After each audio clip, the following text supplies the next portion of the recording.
ಬಸವಂ ಭಕ್ತಿಗೆ ಮೂಲಂ ಬಸವಂ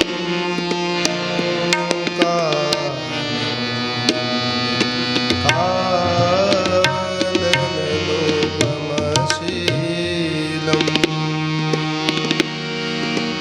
ಬಸವಂ ಜಂಗಮವರಲೋಲಂ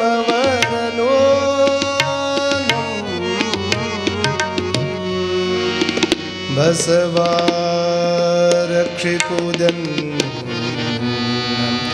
ಸಂಗನ ಬಸವ ಸಂಗನ ಬಸವ ಸಂಗನ ಬಸವ ಬಸವ ಬಸವಪ್ಪ ಬಸವೇಶ ಬಸವರಾಜ ಬಸವರಾಜ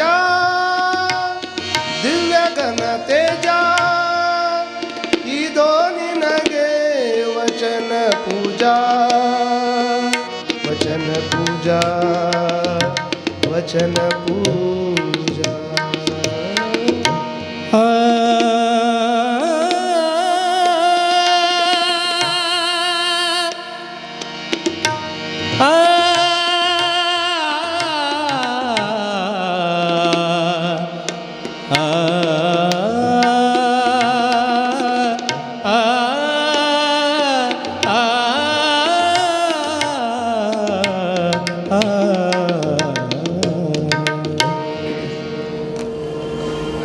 ಬಸವ ಪ್ರಾರ್ಥನೆಯನ್ನು ತಾವು ಅನ್ಬೇಕಂತ ತಮ್ಮಲ್ಲಿ ಪ್ರಾರ್ಥನೆ. ತಮಗೇನು ಗೊತ್ತಿರಲಾರ್ದಂಥ ಪದ್ಯ ಅಲ್ಲ, ತಾವು ನನ್ನ ಜೊತೆ ಅಲ್ಲ, ನಮ್ಮ ಗವಾಯಿಗಳ ಜೊತೆ ಹಿಂದ್ಗಡೆ ತಾವು ಅನ್ಬೇಕು. ಸುಖವೊಂದು ಕೋಟಿ ಬಂದಲ್ಲಿ ಬಸವಣ್ಣನ ನೆನೆಯುವುದು. ಸುಖವೊಂದು ಕೋಟಿ ಬಂದಲ್ಲಿ ಬಸವಣ್ಣನ ನೆನೆಯುವುದು. ದುಃಖ ಒಂದು ಕೋಟಿ ಬಂದಲ್ಲಿ ಬಸವಣ್ಣನ ನೆನೆಯುವುದು. ದುಃಖ ಒಂದು ಕೋಟಿ ಬಂದಲ್ಲಿ ಬಸವಣ್ಣನ ನೆನೆಯುವುದು. ಸುಖ ಒಂದು ಕೋಟಿ ಬಂದಲ್ಲಿ ಬಸವಣ್ಣನ ನೆನೆಯುವುದು. ದುಃಖ ಒಂದು ಕೋಟಿ ಬಂದಲ್ಲಿ ಬಸವಣ್ಣನ ನೆನೆಯುವುದು. ಸುಖ ಒಂದು ಕೋಟಿ ಬಂದಲ್ಲಿ ಬಸವಣ್ಣನ ನೆನೆಯುವುದು.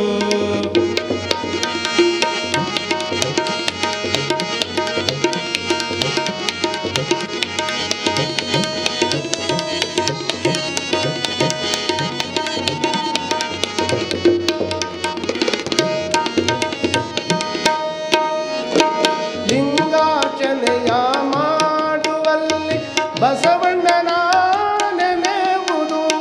ಲಿಂಗಾರ್ಚನೆಯ ಮಾಡುವಲ್ಲಿ ಬಸವಣ್ಣನ ನೆನೆಯುವುದು. ಜಂಗಮಾರ್ಚನೆಯ ಮಾಡುವಲ್ಲಿ ಬಸವಣ್ಣನ ನೆನೆಯುವುದು. ಜಂಗಮಾರ್ಚನೆಯ ಮಾಡುವಲ್ಲಿ ಬಸವಣ್ಣನ ನೆನೆಯುವುದು. ಸುಖ ಒಂದು ಕೋಟಿ ಬಂದಲ್ಲಿ ಬಸವಣ್ಣನ ನೆನೆಯುವುದು. ದುಃಖ ಒಂದು ಕೋಟಿ ಬಂದಲ್ಲಿ ಬಸವಣ್ಣನ ನೆನೆಯುವುದು. ದುಃಖ ಒಂದು ಕೋಟಿ ಬಂದಲ್ಲಿ ಬಸವಣ್ಣನ ನೆನೆಯುವುದು. ಸುಖ ಒಂದು ಕೋಟಿ ಬಂದಲ್ಲಿ ಬಸವಣ್ಣನ ನೆನೆಯುವುದು.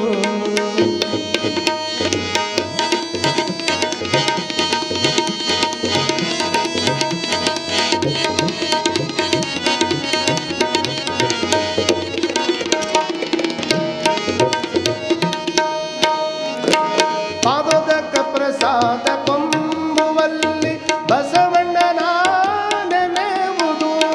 ಪಾದೋದಕ ಪ್ರಸಾದ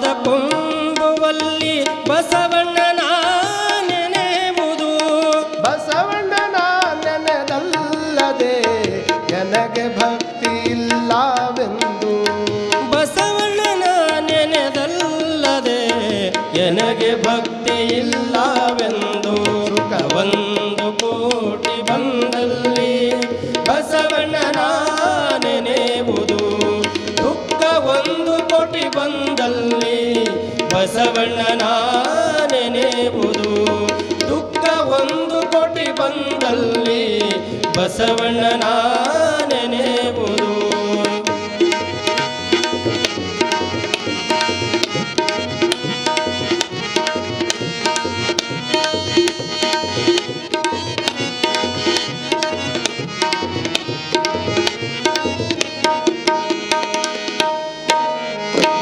ಬಸವಣ್ಣನ ನೆನೆದಲ್ಲದೆ ಎನಗೆ ಮುಕ್ತಿ ಇಲ್ಲವೆಂದು ಬಸವಣ್ಣನ ನೆನೆದಲ್ಲದೆ ಎನಗೆ ಮುಕ್ತಿ ಇಲ್ಲವೆಂದು ಬಸವಣ್ಣನ ನೆನೆದಲ್ಲದೆ ಎನಗೆ ಮುಕ್ತಿ ಇಲ್ಲವೆಂದು ಬಸವಣ್ಣನ ನೆನೆದಲ್ಲದೆ ಎನಗೆ ಮುಕ್ತಿ ಇಲ್ಲವೆಂದು ಬಸವಣ್ಣ ಬಸವಣ್ಣ ಎನ್ನುತ್ತಿರ್ತೇನಯ್ಯ ಕಾಣ ಕಲಿದೇವರ ದೇವ ಬಸವಣ್ಣ ಬಸವಣ್ಣ ಎನ್ನುತ್ತಿದ್ದೆನಯ್ಯ ಕಾಣ ಕಲಿದೇವರ ದೇವ ಸುಖ ಒಂದು ಕೋಟಿ ಬಂದಲ್ಲಿ ಬಸವಣ್ಣನ ನೆನೆಯುವುದು ದುಃಖ ಒಂದು ಕೋಟಿ ಬಂದಲ್ಲಿ ಬಸವಣ್ಣನ ನೆನೆಯುವುದು ದುಃಖ ಒಂದು ಕೋಟಿ ಬಂದಲ್ಲಿ ಬಸವಣ್ಣನ ನೆನೆಯುವುದು ಸುಖ ಒಂದು ಕೋಟಿ ಬಂದಲ್ಲಿ ಬಸವಣ್ಣನ ನೆನೆಯುವುದು ಬಸವಣ್ಣನ ನೆನೆಯುವುದು ಬಸವಣ್ಣನ ನೆನೆಯುವುದು ಜಯ ಮಂಗಲಂ ಜಯ ಗುರು ಬಸವೇಶ ಹರ ಹರ ಮಹಾದೇವ ಬಸವಲಿಂಗಾಯ ನಮಃ. ಭಕ್ತಿ ಸುಭಾಷೆಯ ನುಡಿಯ ನುಡಿವೆ ನುಡಿದಂತೆ ನಡೆವೆ ನಡೆಯೊಳಗೆ ನುಡಿಯ ಪೂರೈಸುವೆ ಮೇಲೆ ತೂಗುವ ತ್ರಾಸು ಕಟ್ಟಳೆ ನಿಮ್ಮ ಕೈಯಲ್ಲಿದೆ ಒಂದು ಜವೆ ಕೊರತೆಯಾದಡೆ ಎನ್ನನೆದ್ದಿ ನೀನೆದ್ದು ಹೋಗ ಕೂಡಲ ಸಂಗಮ ದೇವ. ಪ್ರಾತಸ್ಮರಣೀಯ ಬಸವಾದಿ ಶಿವಶರಣರನ್ನು ಸ್ಮರಣೆ ಮಾಡಿ ಹಾನಗಲ್ಲ ಗುರುಕುಮಾರ ಮಹಾಶಿವಯೋಗಿಯವರನ್ನ ಸ್ಮರಣೆಯನ್ನು ಮಾಡ್ತಾ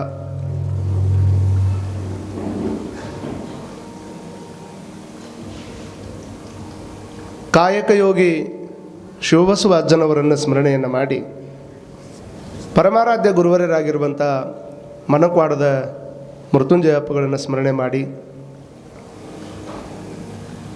ಶಿವಬಸವ ಅಜ್ಜನವರ ಈ ಒಂದು ಜಯಂತಿ ಮಹೋತ್ಸವದ ಅಂಗವಾಗಿ ಹಮ್ಮಿಕೊಂಡಿರುವಂಥ ಶರಣರ ಅನುಭವ ದರ್ಶನ ಕಾರ್ಯಕ್ರಮದ ಸಮಾರಂಭದ ಸನ್ನಿಧಾನವನ್ನು ದಯಪಾಲಿಸುವಂಥವರು,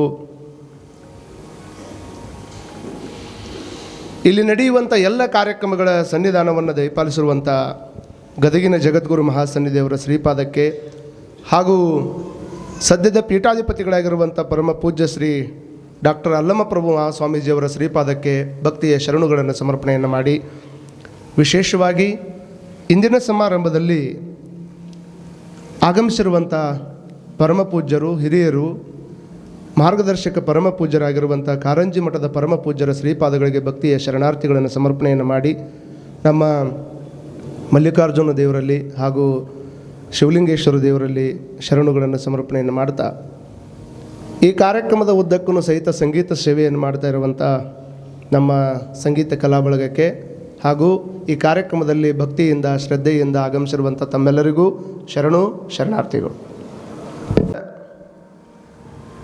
ಶರಣರ ಅನುಭವ ದರ್ಶನದಲ್ಲಿ ನಾವು ನೀವೆಲ್ಲ ಭಾಗಿಯಾಗಿದ್ದೆ. ದಿವಸಗಳು ಹಾಗೆ ಹೋಗ್ತಾ ಇರ್ತಾವೆ.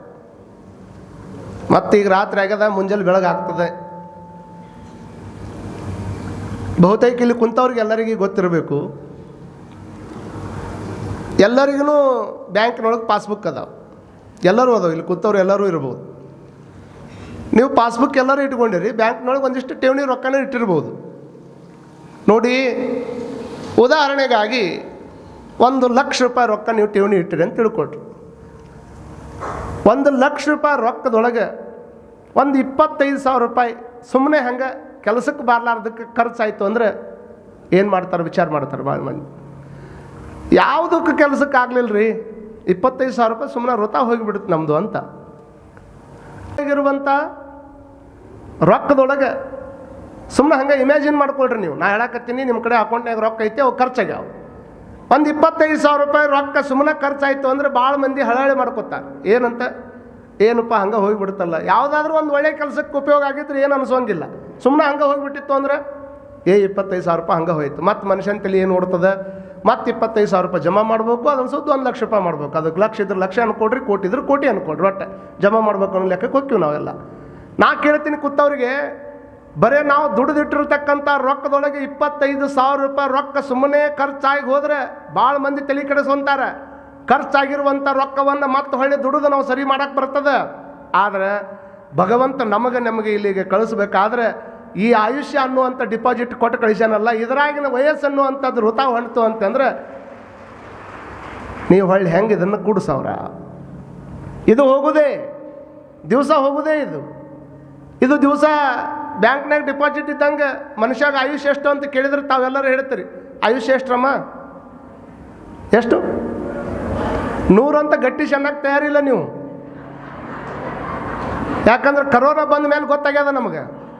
ಪರಮಾತ್ಮ ಹಣಿ ಮೇಲೆ ಬರದಾನ 100 year ಅಂತ. ಆದ್ರೆ ಬೆನ್ನ ಮೇಲೆ ಒಂದು ಸಿಕ್ಕ ಹೊತ್ತೆ ನೋ ಗ್ಯಾರಂಟಿ ಅಂತ. ಯಾವಾಗ ಹಾರತದೆ ಹೇಳೋಕ್ಕಾಗೋದಿಲ್ಲ. ನಾವು ಅನ್ನಕ್ಕೂ ತಯಾರಿಲ್ಲ 100 ಅಂತ. ನೋಡ್ರಿ ಎಷ್ಟು ಬದುಕು ಅನ್ನೋದು ನಮಗೆ ಕಲಿಸಿಬಿಡ್ತದೆ ಅಂತಂದರೆ, ನಮಗೆ ಪರಮಾತ್ಮ ಹೇಳಿದ್ದು ಭಗವಂತ ಕೊಟ್ಟಿದ್ದು 100 ಆಯುಷ್ಯನ ಕೊಟ್ಟಾನ. ಆದರೆ ಹಂಗೆ ಬದುಕಕ್ಕಾಗ್ತದೇನು? ಎಲ್ಲೋ ಒಬ್ಬರಿಗೆ ಹಂಗೆ ಸಾಧ್ಯ ಆಗ್ತದೆ. ಇವತ್ತಿನ ಆಹಾರ, ಇವತ್ತಿನ ವ್ಯವಹಾರ, ಗಾಳಿ, ಇವೆಲ್ಲ ಬಹುತೇಕ ಕರೋನಾ ನಮಗೆ ಭಾಳ ಮಂದಿಗೆ ಭಾಳ ಥರದ ಪಾಠ ಕಲಿಸಿ ಹೋಗಿಬಿಟ್ಟದೆ. ಆದರೂ ಸಹಿತ ನಾವು ಯಾರೂ ಅನ್ಕೊಳ್ಳಂಗಿಲ್ಲ ನಮ್ಮ ಪಾಠ ಕಲಿಸೈತೆ ಅಂತ ತಿಳ್ಕೊಂಡು. ನಾವು ಇವತ್ತು ಚಂದ್ರನ ಅಂಗಳಕ್ಕೆ ಹೋಗಿ ಬಂದೀವಿ, ಮಂಗಳನ ಅಂಗಳಕ್ಕೆ ಹೋಗುವ ತಯಾರಿ ನಡೆಸ್ಯಾರ. ಆದರೆ ಕರೋನಾ ಟೈಮ್ದಾಗ ನಿಮ್ಮ ಮನೆ ಅಂಗಳಕ್ಕೆ ಬರೋದು ವಜ್ಜಾಗಿತ್ತು. ಹೌದಲ್ಲ? ನಿಮ್ಮ ಮನೆ ಅಂಗಳದಾಗ ನೀವೇ ಬಂದು ಕುಂತ್ರೆ ಪೊಲೀಸರು ಬರೋರು ಲಾಠಿ ಹಿಡ್ಕೊಂಡು ನಡ್ರಿ ಒಳಗೆ ಅಂತೇಳಿ. ಈ ಟೈಮ್ದೊಳಗೂ ನಾವು ಬದುಕಿ ಹೋಗೀವಿ. ನಾನು ಹೇಳಬೇಕಾಗಿರುವಂಥದ್ದು ಏನು ಅಂತಂದರೆ, ಇದ್ರೊಳಗೆ ದಿವಸ ಹೋಗ್ತಾನೆ ಇರ್ತದೆ. ಹೋಗೋದ್ರೊಳಗೆ ಒಂದಿಷ್ಟು ಏನಾದರೂ ಮಾಡಬೇಕಲ್ಲಪ್ಪ, ಏನಂತ ತಿಳ್ಕೊಬೇಕಲ್ಲ. ನಾನು ಯಾರು, ಎಲ್ಲಿಂದ ಬಂದೆ, ಯಾಕೆ ಶರಣರ ವಚನಗಳನ್ನು ನಾ ಕೇಳ್ಕೋಬೇಕು, ಅದು ನನ್ನ ಜೀವನಕ್ಕೆ ಏನು ಉಪಯೋಗ ಆಗ್ತದೆ. ಈಗ ಇನ್ನೂ ಒಂದು ಉದಾಹರಣೆ ತಿಳಿಸೋದು ನಿಮಗೆ ಅಂತಂದ್ರೆ, ಈಗ ಒಂದು ಯಾವುದಾದ್ರೂ ಒಬ್ಬವನ್ನ ಅಧ್ಯಕ್ಷನ ಮಾಡಬೇಕಾದ್ರೆ ಸದಸ್ಯರ ಬಲ ಇರ್ತದೆ. ಯಾವುದೋ ಗ್ರಾಮ ಪಂಚಾಯತಿನ ಹಿಡ್ಕೊಡ್ರಿ, ಈ CM ಕುರ್ಚಿಯನ್ನು ಹಿಡ್ಕೊಡ್ರಿ, ಪ್ರಧಾನಮಂತ್ರಿ ಕುರ್ಚಿಯನ್ನು ಹಿಡ್ಕೊಡ್ರಿ. ಅವ್ರು ಆ ಜಾಗದಾಗ ಕುಂದಿರ್ಬೇಕಾಗಿತ್ತು ಅಂತಂದ್ರೆ ಅವ್ರಿಗೆ ಸದಸ್ಯರ ಸಪೋರ್ಟ್ ಇರ್ತದೆ. ಎಲ್ಲಿ ಮಠ ಸದಸ್ಯರ ಸಪೋರ್ಟ್ ಇರ್ತದೆ ಅಲ್ಲಿ ಮಠ ಅವ್ರು ಆ ಜಾಗದಾಗ ಕುಂದಿರ್ತಾರೆ. ಇಲ್ರಿ ಇವಾಗ ಕೆಲಸ ಸರಿ ಮಾಡ್ತಾ ಇಲ್ಲ, ನಮ್ಮ ಸಪೋರ್ಟ್ ನಾವು ಹಿಂದೆ ತಗೋತೀವಿ ಅಂತ ಒಂದು 10 ಮಂದಿ ಹಿಂದೆ ತೊಗೊಂಡ್ರಂದ್ರೆ ಮುಗೀತು. ಇದೆಲ್ಲ ನಿಮ್ಗೆ ಗೊತ್ತಾಗ್ತದೆ. ಹೇಗೆ ಒಬ್ಬ ಭೌತಿಕವಾಗಿರ್ತಕ್ಕಂಥ ಹೊರಗೆ ನಾವು ಒಬ್ಬ ವ್ಯಕ್ತಿಯನ್ನು ಅಧ್ಯಕ್ಷನಾಗಿ ಮಾಡಿ ಕುಂದಿರಿಸ್ಬೇಕಾದ್ರೆ ಆ ವ್ಯಕ್ತಿಗೆ ಸದಸ್ಯರಾಗಿರ್ತಕ್ಕಂಥವ್ರು ಸಪೋರ್ಟ್ ಕೊಟ್ಟಾಗ ಅವ ಒಳ್ಳೆಯ ಕೆಲಸಗಳನ್ನು ಮಾಡಲಿಲ್ಲ ಅಂದರೆ ಆ ಸದಸ್ಯರು ಹೇಗೆ ಸಪೋರ್ಟನ್ನು ಹಿಂದೆ ತಗೋತಾರಲ್ಲ, ಹಂಗೆ ಒಳಗೆ ಕುಂತಿರ್ತಕ್ಕಂಥ ಜೀವ ಅನ್ನುವಂಥ ಅಧ್ಯಕ್ಷಗೆ ಒಳಗಿರ್ತಕ್ಕಂಥ ಕಿಡ್ನಿ, ಲಿವರು, ಹಾರ್ಟ್ ಏನದಾವಲ್ಲ ಇವೆಲ್ಲ ಅಂಗಗಳು ಸದಸ್ಯರಿದ್ದಂಗೆ. ನೀನು ಒಳ್ಳೆಯ ಕೆಲಸವನ್ನು ಮಾಡಲಿಲ್ಲ ಅಂದರೆ ಕಿಡ್ನಿ ಹೇಳ್ತದೆ, ಇಷ್ಟು ದಿವಸ ನಿನಗೆ ನಾನು ಸಪೋರ್ಟ್ ಕೊಟ್ಟೀನಿ, ನೀ ಒಳ್ಳೆಯ ಕೆಲಸನ ಮಾಡಲಿಲ್ಲ ಅಂದರೆ ನನ್ನ ಸಪೋರ್ಟ್ ನಿನಗೆ ಎದಕ್ಕೆ ಬೇಕಂತ ಒಂದು ಏನಾದರೂ ಹಿಂದೆ ತೊಗೊಂಡು ಬಿಡ್ತು ಅಂದರೆ ನಮ್ಮ ಜೀವನ ಅಲ್ಲೇ ಕೊಲ್ಯಾಪ್ಸ್ ಆಗಿ ಹೋಗಿಬಿಡುತ್ತದೆ. ಇದೆಲ್ಲರಿಗೂ ಗೊತ್ತಿರುವಂಥದ್ದು. ಕಿಡ್ನಿ ಸಪೋರ್ಟ್ ಕೊಟ್ಟಾಗ, ಲಿವರ್ ಸಪೋರ್ಟ್ ಕೊಟ್ಟಾಗ, ಕಣ್ಣು ಸಪೋರ್ಟ್ ಕೊಟ್ಟಾಗ, ಕಾಲು ಸಪೋರ್ಟ್ ಕೊಟ್ಟಾಗ, ಕೈ ಸಪೋರ್ಟ್ ಕೊಟ್ಟಾಗ, ಇವೆಲ್ಲ ಸಪೋರ್ಟ್ ಕೊಟ್ಟಾಗ ಜೀವ ಅನ್ನುವಂಥ ಅಧ್ಯಕ್ಷ ಶಾಶ್ವತವಾಗಿ ಕುಂತಿರ್ತಾನೆ.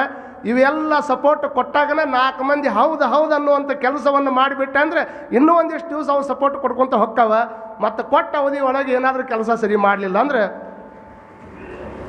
ಒಂದೊಂದು ಹಿಂದೆ ಕೊತ್ತವ. ಮತ್ತು ರೊಕ್ಕ ಕೊಟ್ಟು ಸಪೋರ್ಟ್ ಕೊಡೋಕೆ ಅವ್ನು ರಿಪೇರ್ ಮಾಡಿಸೋಕೆ ಅಡ್ಡಾಡ್ಬೇಕಾಗೈತಿ. ಆದರೂ ಆಗೋದಿಲ್ಲ.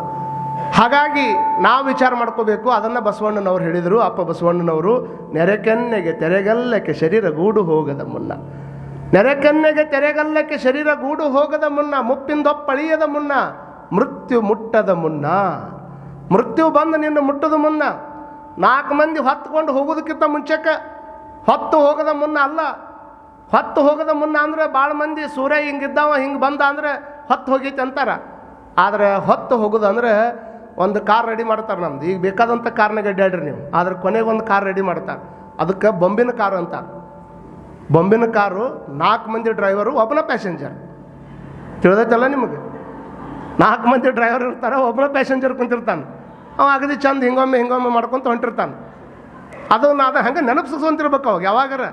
ಅದಕ್ಕೆ ನಾವು ಅನ್ಕೋಬೇಕು, ಯಾವಾಗಾರ ಹಂಗೆ ನೆನೆಸ್ಕೊಂತಿದ್ದಾಗ ನಮ್ಮ ಜೀವನದ ಸಾರ್ಥಕತೆ ಗೊತ್ತಾಕೈತೆ ನಮಗೆ.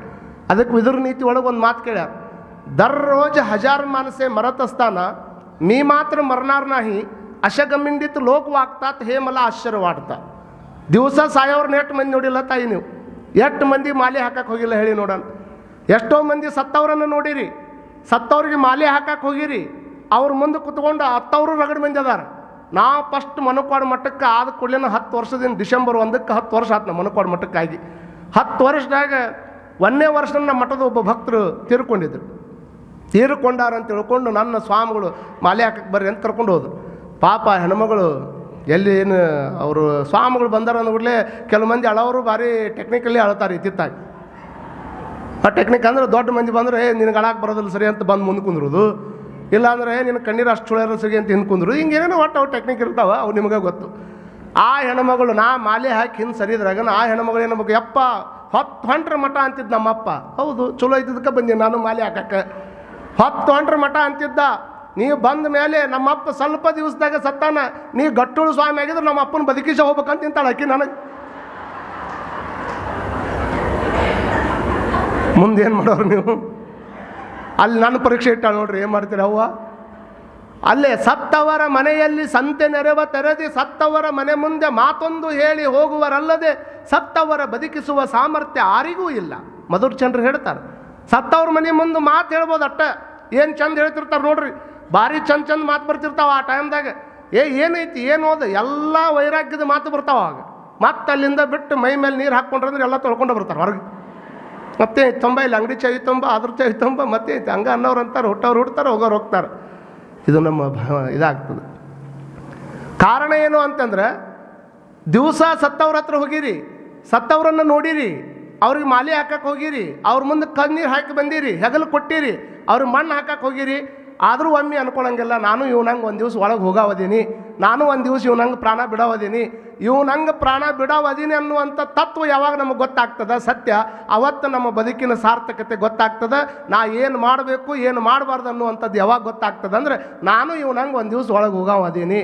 ನಂದು ಬೇಕಾದಷ್ಟು ಹೊಲ ಇರುವಲ್ಲಕ್ಕೆ, ನಂದು 60-40 ಸೈಟ್ಗಳು ಸಿಕ್ಕಾಪಟ್ಟಿ ಇರುವಲ್ಲಕ್ಕೆ, ಅಗದಿ ಕಾರ್ನರ್ನಾಗ ನನ್ನ ಸೈಟ್ ಸಿಕ್ಕಾಪಟ್ಟಿ ಇದ್ರೂ ಸಹಿತ ಕೊನೆಗೆ ಬರೋದು ಮಾತ್ರ 6x3 ಇಷ್ಟ ಪರ್ಮನೆಂಟ್ ಸೈಟ್ ಬರ್ತೈತೆ ಹೊರತಾಗಿ ಉಳಿಕಿದ ಯಾವ ಸೈಟು ನಮ್ಮ ಹತ್ರ ಬರೋಂಗಿಲ್ಲ ಅನ್ನುವಂಥದ್ದು ನಾವೆಲ್ಲರೂ ತಲೆಯಾಗಿಟ್ಕೊಳ್ಬೇಕಾಗಿರೋದು. ಆ 6x3ಗೂ ಬಡದಾಡೋ ಮಂದಿ ಹುಟ್ಟೈತಿ ಇತ್ತಿತ್ತಾಗ. ಅಲ್ಲಿ ಜಗಳ ಚಲುವಾಗ್ಯಾವ. ಮೊದಲ ರೊಕ್ಕ ಕೊಟ್ಟು ಬುಕ್ ಮಾಡುವಂಥ ಕಾಲ ಬಂದೈತಿ ಈಗ. ಕಾರಣ ಹೇಳಬೇಕಾಗಿರುವಂಥದ್ದು ಇದು. ಎಲ್ಲ ಹೇಳುವಂತಹ ಉದ್ದೇಶ ಏನು ಅಂತಂದರೆ, ಅಪ್ಪ ಬಸವಣ್ಣನವರು ಹೇಳುವ ಹಾಗೆ ಎಲ್ಲ ಅವ್ರು ಹೇಳ್ತಾರೆ, ನೆರೆ ಕನ್ನೆಗೆ ತೆರೆಗಲ್ಲಕ್ಕೆ ಶರೀರ ಗೂಡು ಹೋಗದ ಮುನ್ನ ಎಲ್ಲ ಚಲೋ ಇದ್ದ. ಭಾಳ ಮಂದಿ ಅಂತಾರೆ, ಈಗೇನು ರೀ ನಮಗೇನು ವಯಸ್ಸಾಗೈತೇನು ರೀ ಮಠದ ಕಡೆ ಬರೋಕೆ, ಯಾಕೆ ಎಲ್ಲರೂ ಬರೆದಿಟ್ಟಾರ ವಯಸ್ಸಾದರಟ್ಟ ಮಠಕ್ಕೆ ಬರ್ಬೇಕಂತೇಳಿ. ಎಲ್ಲಿ ಇಲ್ಲ. ಕೆಲವು ಮಂದಿ ಹುಡುಗರು ನೋಡ್ರಿ ನೀವು, ಇಲ್ರಿ ಈಗ ಹೆಂಗೆ ಮಠಕ್ಕೆ ಬರೋಕೈತ್ರಿ, ಅವೆಲ್ಲ ಮುಗಿದ ಮೇಲೆ ನಿವೃತ್ತಿ ಆದಮೇಲೆ ಮತ್ತು ಮನ್ಯಾಗ ಏನು ಕುಂದ್ರೋದು ಅಂತ ತಿಳ್ಕೊಂಡು ಮಠದ ಕಡೆ ಹೋಗುದ್ರಿಪ್ಪ. ಹಂಗಿಲ್ಲ. ಎಲ್ಲವೂ ನಮ್ಮ ಅವಯವಗಳು ನಿಷ್ಕ್ರಿಯ ಆದಮೇಲೆ ನಮಗೇನು ಮಾಡೋಕ್ಕೆ ಬರಲಾರ್ದಂಥ ಸ್ಥಿತಿ ಒಳಗೆ ಬಂದಾಗ ಮಠದ ಕಡೆ ಹೋಗುವಂಥದ್ದು ನಮ್ಮದು ಹೇಳಿಕೊಟ್ಟಿಲ್ಲ. ಎಲ್ಲ ಚಲೋ ಇದ್ದಾಗ, ನಿನ್ನ ಹತ್ರ ಶರೀರದೊಳಗೆ ತಾಕತ್ತಿದ್ದಾಗ, ತ್ರಾಣ ಇದ್ದಾಗ ಒಂದಿಷ್ಟು ಒಳ್ಳೆಯ ಕೆಲಸ ಕಾರ್ಯಗಳ ಹತ್ರ ನಮ್ಮನ್ನು ನಾವು ತೊಡಗಿಸ್ಕೊಳ್ಬೇಕಾಗ್ತದೆ. ಅದಕ್ಕೆ ಅವ್ರು ಹೇಳಿದರು, ಇವೆಲ್ಲ ಆಗೋದಕ್ಕಿಂತ ಮುಂಚೆಕ್ಕೆ ಮುನ್ನ ಪೂಜಿಸೋ ನಮ್ಮ ಕೂಡಲ ಸಂಗಮ ದೇವರ. ಯಾವಾಗ ಪೂಜೆ ಮಾಡೋದು? ಇವೆಲ್ಲ ಬಂದು ಬಾಯಾಗಿರುವಂಥ ಹಲ್ಲು ತೆಳಗೆ ಬೀಳೋದಕ್ಕಿಂತ ಮುಂಚೆಕ್ಕೆ ಒಂದು 10 ನಿಮಿಷ ಪ್ರವಚನ ಲೇಟ್ ಆದರೆ ಪಾಪ ದಿವಸ ಎದ್ದೆದ್ದು ಹೋಗಿದ್ರು ಅವರು ಎದ್ದೆದ್ದು ಹೋಗೋರು. ಎದ್ದೆದ್ದು ಹೋದ ಕೂಡಲೇ ಅವ್ರು ಪ್ರವಚನಕಾರ ಕೇಳೋರು, ಅಲ್ರಿ 10 ನಿಮಿಷ ಲೇಟ್ ಆದ ಕೂಡಲೇ ಪ್ರವಚನ ಬಿಟ್ಟಿದ್ದೆ ಎದ್ದು ಯಾಕೆ ಹೋಗ್ತೀರಿ? ಇಲ್ರಿ ಮನೆಗೆ ಹೋಗಿ ಊಟ ಮಾಡ್ಬೇಕ್ರಿ. ಊಟ ಇಲ್ಲಿ ಮಾಡ್ಬೋದಲ್ಲ? ಇಲ್ರಿ ನಮ್ಮ ಹೆಣ್ಮಕ್ಳು ಕೂಟಾಗಿನ ಊಟ ಮಾಡ್ಬೇಕ್ರಿ. ಅಲ್ರಿ ಅವ್ರನ್ನ ಕರ್ಕೊಂಬರ್ರಿ. ಇಲ್ರಿ ಅವ್ರು ಇಲ್ಲಿ ಬರಂಗಿಲ್ರಿ. ಅಲ್ಲ ಮತ್ತು ನೀವು ಇಲ್ಲೇ ಊಟ ಮಾಡಿ ಹೋಗ್ಬೋದಲ್ಲ? ಇಲ್ರಿ ನಾ ಅವ್ರ ಕೂಟಾಗಿನ ಮಾಡ್ಬೇಕ್ರಿ.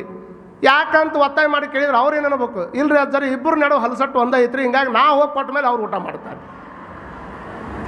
ಹಲ್ಲು ಹೋಗಿ ಬೆನ್ನು ಬಾಗಂಗಿಲ್ಲ ಅಂತ ಮಾಡ್ರಿ ನೀವು.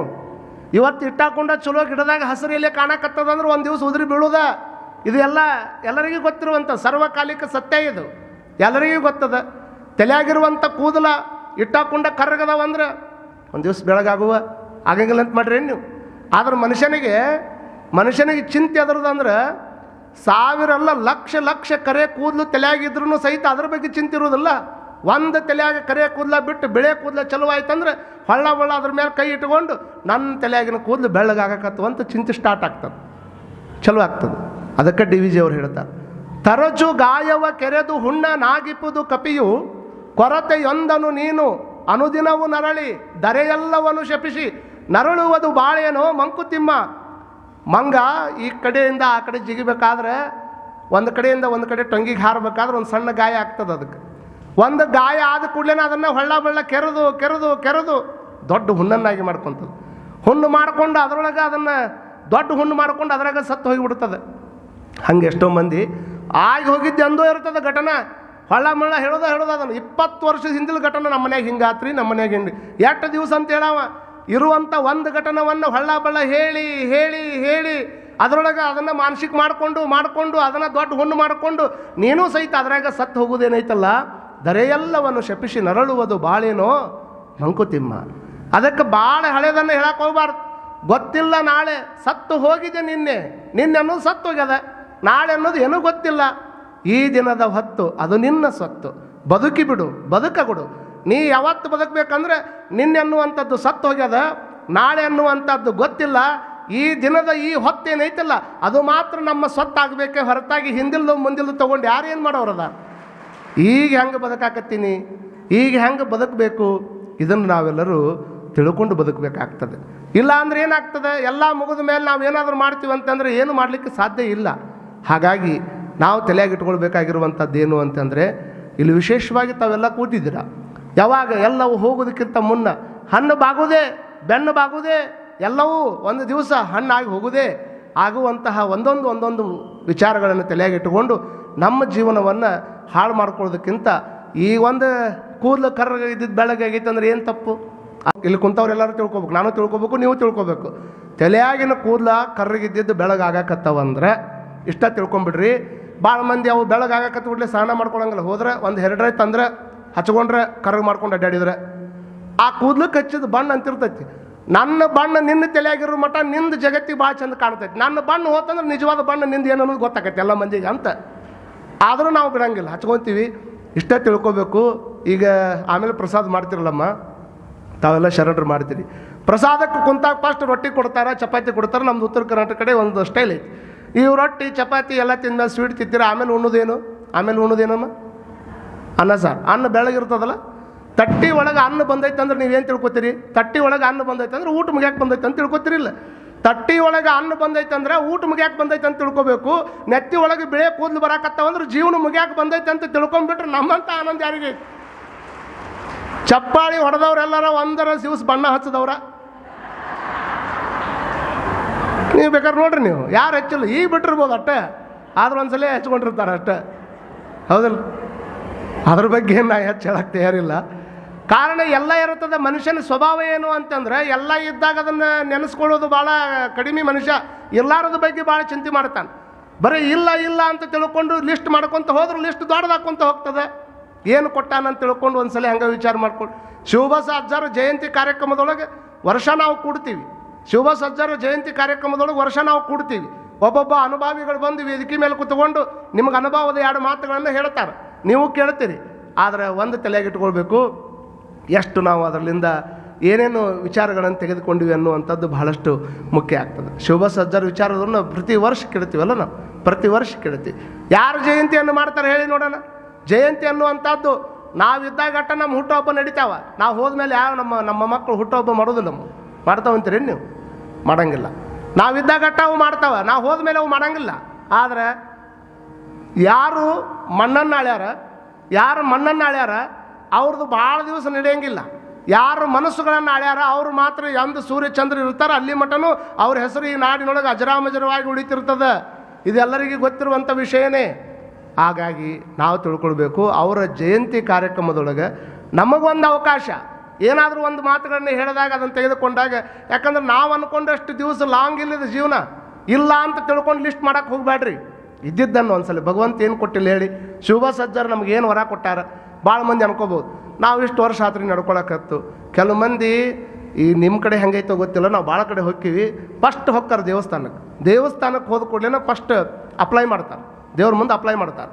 ಅಪ್ಲೈ ಆದ ಕೂಡಲೇ ರಿಪ್ಲೈ ಆಗಬೇಕಾದ, ರಿಪ್ಲೈ ಆದಮೇಲೆ ಅದು ಹೆಂಗಿಲ್ಲ ಮತ್ತೆ ಸಪ್ಲೈ ಆಗ್ಬೇಕದ. ಅಂದ್ರೆ ಪವರ್ಫುಲ್ ದೇವ್ರು ಇಲ್ಲ ತಂಗೆ ಕಿತ್ಕೊಂಡು ಮತ್ತೊಂದು ಕಡೆ ಹೊಂಟ್ರ ಅಂದ್ರೆ ಹಂಗಾದ್ರೆ ಹೆಂಗಾಗ್ತದೆ? ಹಂಗಾದ್ರೆ ನಡೆಯಂಗಿಲ್ಲ. ನೋಡಿ, ದೇವ್ರ ಮೇಲೆ ಶ್ರದ್ಧೆ ಇರಬೇಕು. ಅದು ಯಾವ ದೇವ್ರನ್ನ ನಂಬ್ಕೊಳ್ರಿ ನೀವು.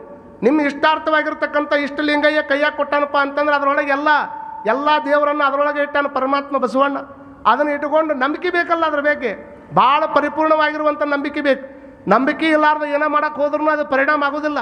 ಈಗ ನೋಡ್ರಿ, ನೀವು ಈಗ ಒಂದು ಕಡೆ ಮೆಡಿಕಲ್ ಶಾಪ್ ಐತೆ ಅಂತ ತಿಳ್ಕೊಡ್ರಿ, ಈ ಕಡೆ ಒಂದು ಹೋಟೆಲ್ ಐತೆ ಅಂತ ತಿಳ್ಕೊಡ್ರಿ, ನಿಮ್ಗೆ ಅರ್ಥ ಆಕೈತಿ. ಅದು ಮೆಡಿಕಲ್ ಶಾಪ್ನಾಗ ಇದ್ದವಂಗೆ ಗುಳಿಗೆ ಕೊಟ್ಟು ಮೆಡಿಕಲ್ ಶಾಪ್ನಾಗ ಇದ್ದವ್ರಿಗೆ ಇದನ್ನು ಗೋಳಿ ಕೊಟ್ಟು ಹೆಡ್ಡೇಕ್ ಚಲುವಾಗೈತಿ, ತಲೆನೋವು ಚಲುವಾಗೈತಿ. ಅವ್ರೇನಂತಾರೆ ಅಲ್ಲಿ ಕೂತಾವ ಏನಂತಾರೆ, ಹೆಡ್ಡೇಕ್ ಭಾಳ ಆಗೈತಿ, ಒಂದು ಕಪ್ ಟೀ ತೊಗೊಂಬ ಅಂತ ನಾವು. ಹೌದಲ್ರಿ? ಹೂನರ್ ಅನ್ಬೇಕಲ್ರಿ ತಾವು, ಸ್ವಲ್ಪ ಹ್ಞೂ ಅನ್ಬೇಕು ನನಗೆ. ಮೆಡಿಕಲ್ ಶಾಪ್ನಾಗ ಕುಂತಾವ ಹೆಡ್ಡೇಕ್ ಚಲೋ ಆದರೆ ಭಾಳಷ್ಟು ಮೆಡಿಸಿನ್ ಕೊಟ್ಟು ನನಗೆ ತಲೆನೋವು ಆಗೈತಿ, ಒಂದು ಕಪ್ ಟೀ ತೊಗೊಂಬ ಅಂತ ತಿಳ್ಕೊಂಡು ಇವ್ರು ಅಂತಾರೆ. ಈ ಚಾದ ಅಂಗಡಿಯಾಗ ಕುಂತಾವ ಟೀ ಕೊಟ್ಟು ತಲೆನೋವು ಬಂದೈತಿ, ಹೆಡ್ಡೇಕ್ ಬಂದೈತಿ, ನನಗೆ ಒಂದು ಮೆಡಿಕಲ್ ಶಾಪ್ನಾಗ ಒಂದು ಗುಳಿಗೆ ತೊಗೊಂಬ ಅಂತ. ನಾ ಕೇಳ್ತೀನಿ ನಿಮಗೆ, ಹಾಗಾದ್ರೆ ನಿಮ್ಮ ತಲೆನೋವು ಎದ್ರಾಗ ಹೋಗೈತಿ? ಎದ್ರಾಗ ಹೋಗೋದದ? ತಲೆನೋವು ಹೋಗುವಂಥದ್ದು ಅದು ಮೆಡಿಕಲ್ ಶಾಪ್ನಾಗ ಐತೋ ಏನು ಟೀ ಅಂಗಡಿಯಾಗ ಐತೋ ಅಂತ ಕೇಳಿದ್ರೆ, ಯಾರು ಏನು ತೊಗೊಂಡ್ರು ಹೊಕ್ಕೈತೆ ಅನ್ನೋ ನಂಬಿಕೆ ಇಟ್ಕೊಂಡಾರಲ್ಲ, ಆ ನಂಬಿಕೆ ಒಳಗೆ ಹೆಡ್ಡೇಕ್ ಹೋಗೈತೆ ಹೊರತಾಗಿ ಬರೀ ಗುಳಿಗೆಯಿಂದ ಚಾದಿಂದ ಅದು ಹೋಗಲಿಕ್ಕೆ ಸಾಧ್ಯ ಇಲ್ಲ ಅನ್ನುವಂಥದ್ದನ್ನು ನಾವು ಅರ್ಥ ಮಾಡ್ಕೊಳ್ಬೇಕಾಗ್ತದೆ. ಯಾವುದೇ ದೇವರನ್ನು ನೋಡ್ರಿ ನೀವು, ಆ ಅಜ್ಜನ ಹತ್ರ ಹಿಂಗೆ ಬೇಡ್ಕೊಂಡಾಗ ಏನು ಕೊಟ್ಟಿಲ್ಲ ಅಂತ ತಿಳ್ಕೊಂಡು ವಿಚಾರ ಮಾಡೋಕೆ ಹೋಗ್ಬೇಡ್ರಿ. ಎಷ್ಟು ಕೊಟ್ಟಾನಲ್ಲ ಅಂತ ಒಂದ್ಸಲ ಅನ್ಕೊಳ್ರಿ. ಹೆಂಗೆ ಏನು ಕೊಟ್ಟಾನ? ಇಲ್ಲೇ KL ಹಾಸ್ಪಿಟ್ಲ್ನಾಗ ಹೋಗ್ರಿ, ನೀವು ಭಾಳ ಸ್ಪಷ್ಟವಾಗಿ ತಿಳ್ಕೊಬೇಕು ಏನು ಕೊಟ್ಟಾರ ಅಜ್ಜ ಅಂತಂದ್ರೆ. KL ಹಾಸ್ಪಿಟಲ್ನಾಗ ಹೋದ್ರಿ ಅಂತಂದ್ರೆ ಎಷ್ಟೋ ಮಂದಿ ಸದ್ದ ನೀವು ಪ್ರೆಸೆಂಟ್ ಇಲ್ಲಿ ಕುಂತೀರಿ, ಅಲ್ಲಿ ಎಷ್ಟೋ ಮಂದಿ ಬೆಡ್ ಮೇಲೆ ಮಲ್ಕೊಂಡ್ರಲ್ಲಮ್ಮ, ಎಷ್ಟೋ ಮಂದಿ ಮಲ್ಕೊಂಡ್ರಲ್ಲ, ಬೆಡ್ ಮೇಲೆ ಮಲ್ಕೊಂಡಾರ, ಕಿಡ್ನಿ ತೆಗೆಸ್ಕೊಂಡಾರ, ರಕ್ತ ಹಾಕಿಸ್ಕೊಂತಾರ. ಎಷ್ಟೋ ಮಂದಿ ಹಾರ್ಟ್ ಅಟ್ಯಾಕ್ ಆಗ್ಯಾರ, ಬೈಪಾಸ್ ಸರ್ಜರಿ ಆಗ್ಯಾವ. ಇನ್ನು ಕೆಲವು ಮಂದಿ ಶವ ಆಗಿ ಮಕ್ಕೊಂಡಾರ, ಕೆಲವು ಶವ ಹೊರಗೆ ಹೊಂಟಾವ, ಇನ್ನು ಕೆಲವು ಮಂದಿ ಅಡ್ಮಿಟ್ ಆಗಾಕತ್ತಾರ. ಅವ್ರು ಯಾವಾಗ ಪ್ರಾಣ ಹೋಗ್ತದೆ ಏನೋ ಗೊತ್ತಿಲ್ಲ. ಇಷ್ಟೆಲ್ಲ ಮಂದಿ ಮಧ್ಯದೊಳಗೆ ನಮಗೆ ಶಿವಬಸವ ಅಜ್ಜನವರ ಜಯಂತಿ ಕಾರ್ಯಕ್ರಮದೊಳಗೆ ಆನಂದವಾಗಿ ಮನಕ್ವಾಡ ಸ್ವಾಮಿಗಳು ಹೇಳುವಂಥ ಪ್ರವಚನದ 2 ಮಾತುಗಳನ್ನು ಇಲ್ಲಿ ಕುತ್ಕೊಂಡು ಕೇಳೋದಕ್ಕೆ ಅವಕಾಶ ಕೊಟ್ಟಾನಂತ ತಿಳ್ಕೊಂಡ್ಬಿಟ್ರೆ ನಿಮ್ಮಟ್ಟು ಸುಖಿಗಳು ಯಾರದಾರ? ಇದಕ್ಕಿಂತ ದೊಡ್ಡ ವರ ಇನ್ನೇನು ಕೊಡ್ಬೇಕ್ರಿ ಅವರ ಜಗತ್ತಿನ? ಮತ್ತು ಕರೋನಾ ಇದ್ದ ಟೈಮ್ದಾಗ ಎಷ್ಟೋ ಮಂದಿ ಹೋಗ್ಯಾರ, ಮತ್ತು ನಾವು ಯಾಕೆ ಬದುಕೀವಿ? ಕರೋನಾದಾಗ ನಮ್ಮ ಮನೆಯವ್ರು ಹೋಗ್ಯಾರ, ಹೊರಗಿನವ್ರು ಹೋಗ್ಯಾರ, ಆ ದೇಶದವ್ರು ಹೋಗ್ಯಾರ, ಹೊರದೇಶದವ್ರು ಹೋಗ್ಯಾರ, ಮತ್ತು ನಾವಿನ್ನೂ ಬದುಕೀವಲ್ಲ. ನಾವು ಬದುಕಿವಿ ಅಂತಂದ್ರೆ ಇನ್ನೂ ಏನೋ ಒಂದು ಮಹತ್ವವಾಗಿರ್ತಕ್ಕಂಥ ಕಾರ್ಯವನ್ನು ಮಾಡೋದಕ್ಕಾಗಿಯೇ ಭಗವಂತ ನಮ್ಮನ್ನು ಇನ್ನೂ ಈ ಭೂಮಿ ಮೇಲೆ ಇಟ್ಟಾನನ್ನುವಂಥ ಆತ್ಮಸ್ಥೈರ್ಯದೊಂದಿಗೆ ನಾವು ಮುನ್ನಡೆಯುವಂಥ ಪ್ರಯತ್ನ ಮಾಡಬೇಕು. ಆ ಹಿನ್ನೆಲೆಯಲ್ಲಿ ಅಪ್ಪ ಬಸವಣ್ಣನವರು ಒಂದು ಕಿಮ್ಮತ್ತಿನ ವಚನವನ್ನು ಹೇಳ್ತಾರೆ. ಎಷ್ಟು ಚಲೋ ಹೇಳ್ತಾರೆ ಅವ್ರು. ಹೇಳ್ತಾರೆ ಈ ನಶ್ವರತೆ ಬಗ್ಗೆ ಹೇಳ್ತಾರೆ. ಎಷ್ಟು ಚಲೋ ಹೇಳ್ತಾರೆ ಅಂದರೆ, ಹಾವಿನ ಬಾಯ ಕಪ್ಪೆ ಹಸಿದು ಹಾರುವ ನೊಣಕ್ಕೆ ಆಸೆ ಮಾಡುವಂತೆ, ಶೂಲ ನೇರುವ ಕಳ್ಳ ಹಾಲು ತುಪ್ಪವ ಕುಡಿದು ಮೇಲೇಸು ಕಾಲ ಬದುಕುವನು. ಎಷ್ಟು ಚಂದ ಐತೆ ನೋಡ್ರಿ, ಅವ್ರ ಕಣ್ಣು ಮುಂದಿರುವಂಥ ನಿದರ್ಶನ ಇದು. ಸುಮ್ಮನೆ ಹಿಂಗೆ ಹೊಂಟು ಅವೇನು ಕುತ್ಕೊಂಡು ಬರಿಬೇಕಂತ ಬರೆದಿರುವಂಥ ವಚನಗಳಲ್ಲ, ನೆನಪು ಮಾಡಿಕೊಂಡು ಛಂದಸ್ಸುಬದ್ಧವಾಗಿ ಬರಿಬೇಕಂದಿರುವಂಥ ಮಾತುಗಳು ಅಲ್ಲ. ಅವ್ರ ಅನುಭವ ಹಿಂಗೆ ನೋಡಿದ ಕೂಡಲೇ ಅದನ್ನು ಅವ್ರು ಹೇಳ್ತಿದ್ರು. ಹಂಗೆ ನೋಡಿ, ಹಿಂಗೆ ಹೋಗ್ಬೇಕಾದ್ರೆ ಒಂದು ಕಪ್ಪಿ ಹಾವಿನ ಆಹಾರ ಯಾವುದು ಅಂತ ಕೇಳಿದ್ರೆ ಕಪ್ಪಿನ. ಆ ಹಾವಿನ ಆಹಾರ ಕಪ್ಪಿ ಆದರೂ ಸಹಿತ ಆ ಹಾವು ಬಾಯಿ ತಗೊಂಡು ಕುಂತದ, ಆ ಬಾಯಿ ಒಳಗೆ ಕಪ್ಪಿ ಕುಂತದ. ನೋಡ್ರಿ, ಬಾಯಿ ಮುಚ್ಚಿದ್ರೆ ಅದ್ರ ಜೀವನ ಮುಗೀತು. ಆದರೂ ಸಹಿತ ಅದಕ್ಕೆ ಆಸೆ ಏನೈತಿ, ಮುಂದೊಂದು ನೊಣ ಹಾರಾಡಕತ್ತದ. ಆ ನೊಣ ಹಾರಾಡಕತ್ತಿದ್ದನ್ನು ತಿಂದು ಬದುಕಬೇಕಂತ ವಿಚಾರ ಮಾಡಕತ್ತೈತಿ. ಅದನ್ನು ಕಂಡು ಅವ್ರ ವಚನ ಅಂದರು. ಎಷ್ಟು ಚಂದ ಹೇಳ್ತಾರಂದ್ರೆ, ಹಾವಿನ ಬಾಯ ಕಪ್ಪೆ ಹಸಿದು ಹಾರುವ ನೊಣಕ್ಕೆ ಆಸೆ ಮಾಡುವಂತೆ, ಶೂಲ ನೇರುವ ಕಳ್ಳ ಹಾಲು ತುಪ್ಪವ ಕುಡಿದು ಮೇಲೇಸು ಕಾಲ ಬದುಕುವನು. ಒಬ್ಬವಂಗ ಏನೋ ಕದ್ದಿದ್ದ ಏನೋ ಮಾಡಿದ್ದ ಅನ್ನುವಂಥ ಕಾರಣಕ್ಕೆ ಅವಾಗೆಲ್ಲ ಇದ್ರ ಶಿಕ್ಷೆ ಕೊಡ್ತಿದ್ರಲ್ಲ. ಆ ಶಿಕ್ಷೆ ಕೊಟ್ಟಾಗ ಕೊನೆ ಆಸೆ ಏನಂತ ಕೇಳುವಂಥದ್ದು ಸಹಜ. ಕೊನೆ ಆಸೆ ಏನು ಅಂತ ಕೇಳಿದ್ರೆ ಅವ ಅಂತಾನೆ, ನನಗೆ ಹಾಲು ತುಪ್ಪ ಕುಡಿ ಹೆಂಗಾಗೈತ್ರಿ ಅಂದ್ರೆ, ನೀ ಅದನ್ನು ಕುಡಿದು ಎಷ್ಟು ದಿವಸ ಬದುಕಾವದಿ ಅದನ್ನು ವಿಚಾರ ಮಾಡ್ಕೋಬೇಕಲ್ಲ. ಹೇಗೆ ಕಪ್ಪಿ ಬಾಯಿ ಒಳಗಿರ್ತಕ್ಕಂಥ ನೊಣ ತಿಂದು ಬದುಕುವಂಥ ಕಪ್ಪಿ ಭಾಳ ದಿವಸ ಬದುಕಕ್ಕಾಗೋದಿಲ್ಲ, ಶೂಲನೇರುವಂಥ ಕಳ್ಳ ಹಾಲು ತುಪ್ಪವನ್ನು ಕುಡಿದು ಅವನರು 8 ದಿವಸ ಬದುಕಾವದಾನ. ಹಾಗಾಗಿ ಅವರು ಹೆಂಗೆ ಬದುಕಕ್ಕಾಗೋದಿಲ್ಲ, ಹಂಗೆ ನೀನು ಸಹಿತ ಕೆಡುವ ಒಡಲ ನೆಚ್ಚಿ. ಇದು ಕೆಟ್ಕೊಂತ ಹೋಗೋದ ಒಡಲು. ಈ ಒಡಲು ಏನೈತಲ್ಲ ನೋಡ್ರಿ, ಸಣ್ಣ ವಯಸ್ಸಿನಾಗಿದ್ದಾಗ ತಾಯಿ ಗರ್ಭದೊಳಗಿದ್ದಾಗ ಮೊದಲು ಬರೀ ಭ್ರೂಣ ಇರ್ತದೆ, ನಮ್ಮ ಒಡಲು ಬರೀ ಭ್ರೂಣ ಇರ್ತದೆ. ಆ ನಂತರದಲ್ಲಿ ಅದು ಏನಾಗ್ತದೆ, ಕೈ ಮೂಡ್ತದೆ, ಕಾಲು ಮೂಡ್ತದೆ, ಕಣ್ಣು ಮೂಡ್ತದೆ, ಎಲ್ಲ ದೇಹದ ಅಂಗಾಂಗಗಳು ಮೂಡ್ತವೆ. ಅವಾಗ ದೇವಾತ್ಮ ಆಗ್ತದೆ. ಅವಾಗ ದೇಹಾತ್ಮ ಆದಮೇಲೆ ಅದಕ್ಕೆ ಜೀವಾತ್ಮ ಬಂದಿರ್ತದೆ. ದೇಹಾತ್ಮ ಆದ ಕೂಡಲೇ ಅದಕ್ಕೆ ಜೀವಾತ್ಮ ಬರ್ತದೆ. ಜೀವಾತ್ಮ ಆದಮೇಲೆ ಅದಕ್ಕೆ ಛಾಯಾತ್ಮ ಬರ್ತದೆ. ಇಷ್ಟೆಲ್ಲ ಬದಲಾವಣೆ ಹಾಕೊಂತ ಬರ್ತೈತಲ್ಲ. ಆಮೇಲೆ ತಾಯಿಯ ಗರ್ಭದಿಂದ ಭೂಗರ್ಭದಿಂದ ಈ ಭೂಮಿಗೆ ಬರ್ತಾನೆ. ಯಾರು? ಮನುಷ್ಯ. ಈ ಬಂದ ನಂತರದಲ್ಲಿ ಮೊದಲು ಬಾಲಕನಾಗಿರ್ತಾನೆ. ಬೆಳೆದಂಗೆ ದೊಡ್ಡ ಹಾಕ್ಕೊಂತ ಹೋಗ್ತಾನೆ. ಮೊದಲು ಇದ್ದಂಗೆ ಅದೀವು ನಾವು. ಈಗ ಎಲ್ಲರೂ ಕುಂತವ್ರಲ್ಲ, ಎಷ್ಟು ಇಲ್ಲಿ ಎಲ್ಲರೂ ಕುಂತೀವಲ್ಲ, ಮೊದಲು ಇದ್ದಂಗೆ ಅದೀವು ನಾವು? ಇಲ್ಲ. ಅವತ್ತಿದ್ದಂಗೆ ನಾವು ಯಾರೂ ಇಲ್ಲ. ದಿವಸನೂ ಬದಲಾಕಿರ್ತದೆ ಶರೀರ, ಆದ್ರೆ ನಮಗೆ ಯಾರಿಗೆ ಅದ್ರ ಬಗ್ಗೆ ಕಲ್ಪನಾ ಬರಂಗಿಲ್ಲ. ಶರೀರತೆ ಇಟೀ ಶರೀರ. ದಿವಸನೂ ಸಹಿತ ಸ್ವರ್ಗದ, ದಿವಸ ಕರಗುದ, ದಿವಸ ಮರಗುದ. ಈ ಶರೀರ ದಿವಸ ತನ್ನ ಪಾಡಿಗೆ ತನ್ನ ಕೆಲಸ ಮಾಡ್ಕೊತ ಹೋಗಿರ್ತದ. ಆದ್ರೆ ಮನುಷ್ಯ ಗೊತ್ತಾಗೋದಲ್ಲ ಅಷ್ಟೆ. ನನಗೆ ಆಯುಷ್ ಮನುಷ್ಯ ತನ್ನ ಮುಪ್ಪನ್ನು, ತನ್ನ ತಪ್ಪನ್ನು ಎಂದೂ ಒಪ್ಕೊಳ್ಳಂಗಿಲ್ಲ ಅಂತ. ತನಗೆ ಮುಪ್ಪಾಗೈತಂದ್ರೂ ಒಪ್ಕೊಳ್ಳಂಗಿಲ್ಲ, ತನ್ನ ತಪ್ಪಾಗೈತಂದ್ರೆ ನೀವು ಕೇಳ್ರಿ. ಎಷ್ಟು ವಯಸ್ಸು ಅಂದ್ರೆ 10 ಕಡಿಮೆನೇ ಹೇಳ್ತಾರೆ ಹೊರತಾಗಿ ಕರೆಕ್ಟ್ ವಯಸ್ಸು ಇರೋದಿಲ್ಲ ಯಾರು. ಯಾಕಂತಂದ್ರೆ ಅವ್ರಿಗೆ ಆಸೆ, ನಮಗೆ ಇಷ್ಟು ವರ್ಷ ಬದುಕಬೇಕನ್ನುವಂಥದ್ದು ಆಸೆ. ಅದಕ್ಕೆ ಅವ್ರು ಹೇಳ್ಯಾರ, ತನ್ನ ಮುಪ್ಪು ತನ್ನ ತಪ್ಪು ಎಂದೂ ಜಲ್ದಿ ಒಪ್ಕೊಳ್ಳಂಗಿಲ್ಲ ಮನುಷ್ಯ ಅಂತ. ಇಲ್ಲಿ ಹೇಳಬೇಕಾಗಿರುವಂಥದ್ದು ಏನು ಅಂತಂದ್ರೆ, ಇದು ದಿವಸ ಬದಲಾಗ್ತದೆ, ಬದಲಾಗುವಂಥ ಶರೀರ. ಅದಕ್ಕೆ ಅವ್ರು ಹೇಳ್ತಾರೆ, ಕೆಡುವ ಒಡಲ ನೆಚ್ಚಿ. ಈ ಕೆಡುವಂಥ ಒಡಲನ್ನು ನೆಚ್ಚಿ ನೀ ಏನು ಮಾಡಕ್ಕೊಂಟಿಯಪ್ಪ? ಕಡು ಹುಸಿಯನ್ನೇ ಹುಸಿದು ಎಷ್ಟು ಸುಳ್ಳು ಹೇಳ್ತಿ? ಗೇಣುದ್ದ ಹೊಟ್ಟಿ ತುಂಬಿಸಾಕ ಎಟ್ಟಿಟ್ಟುದ್ದು ಸುಳ್ಳು ಹೇಳ್ತಾರೆ ಎಷ್ಟೋ ಮಂದಿ. ಏನೇನೋ ಭಾಳ ಮಂದಿ ಭಾಳಷ್ಟು ವಿಚಾರ ಮಾಡ್ತಾರೆ. ಅದಕ್ಕೆ ಈ ಹೊಟ್ಟೆಯನ್ನು ತುಂಬಿಸ್ಕೋಬೇಕಾದ್ರೆ ಏನು ಮಾಡ್ಬೇಕು ಅನ್ನೋದನ್ನು ಅವ್ರು ಹೇಳ್ತಾರೆ. ನೀನು ಉಣ್ಣುವ ಅನ್ನ ನಿನ್ನ ಶ್ರಮದ ಬೆವರಿನ ಹನಿಯಾಗಿರಬೇಕೇ ಹೊರತಾಗಿ ಅದು ಮತ್ತೊಬ್ಬರ ಕಣ್ಣೀರಿನ ಹನಿಯಾಗಿರಬಾರ್ದು ಅನ್ನುವಂಥದ್ದನ್ನು ನಾವೆಲ್ಲರೂ ಅರ್ಥ ಮಾಡ್ಕೊಳ್ಬೇಕಾಗ್ತದೆ. ಅಂಥ ಅನ್ನವನ್ನು ಉಣಬೇಕಾದ್ರೆ ಅದು ನಮ್ಮ ಶ್ರಮದ ಬೆವರಿನ ಹನಿಯಿಂದ ಬಂದಿರಬೇಕು, ಮತ್ತೊಬ್ಬರ ಕಣ್ಣೀರಿನ ಹನಿಯಾಗಿರಬಾರ್ದು. ದುಡಿದು ಉಣ್ಣೋದು ದೊಡ್ಡವನಕ್ಕನೇ ಹೊರತಾಗಿ ಮತ್ತೊಬ್ಬರನ್ನು ಬಡದು ಉಣ್ಣವ ಎಂದೂ ಕೂಡ ದೊಡ್ಡವ ಆಗಲಿಕ್ಕೆ ಸಾಧ್ಯ ಇಲ್ಲ. ಅದಕ್ಕೆ ಒಬ್ಬರು ಸಿದ್ದಯ್ಯ ಪುರಾಣಿಕರು ಕಾವ್ಯಾನಂದರು ಒಂದು ಮಾತನ್ನು ಹೇಳ್ತಾರೆ ಚೌಪದಿ ಒಳಗೆ. ಎಷ್ಟು ಚಲೋ ಹೇಳ್ತಾರೆ ಅಂತಂದ್ರೆ ಅವರು, ಇಷ್ಟನು ಕೊಟ್ಟಿಗುದ ತನ್ನ ಕರುಣೆ ಒಂದಿಷ್ಟಾದರೂ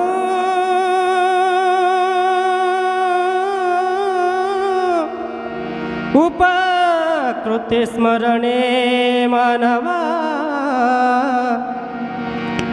ಇಷ್ಟೇ ದಿವಸ ಇಷ್ಟೇ ವರುಷ ಇರಬೇಕೆನ್ನುವ ಕಟ್ಟುಕರಾರು ಏನಿಗುವುದೇನು ಅರಿತವರಾರು ಏನಿಗುವುದೇನು ಅರಿತವರಾರು ಶಿವ ಶಿವನೆನಬಾರದೆ ಒಮ್ಮ್ಯಾದರೂ ಹರಹರ ನೆನಬಾರದೆ ಶಿವ ಶಿವನೆನಬಾರದೆ ಒಮ್ಮ್ಯಾದರೂ ಹರಹರ ನೆನಬಾರದೆ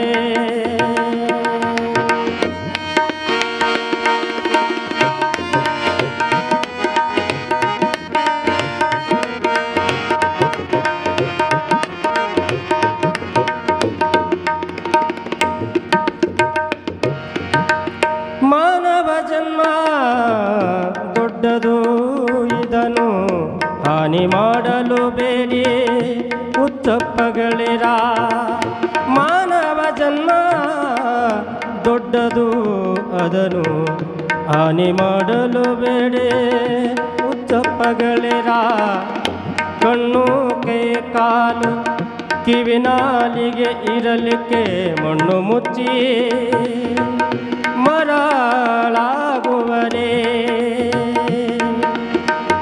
ಒಂದು ಹೆಣ್ಣಿಗಾಗಿ ಹರಿನಾಮಾಮೃತವನು ಒಂದು ಹೆಣ್ಣಿಗಾಗಿ ಹರಿನಾಮಾಮೃತವನು ಉಣ್ಣದೆ ಉಪವಾಸ ಇರುವರೇನು ಉಣ್ಣದೆ ಉಪವಾಸ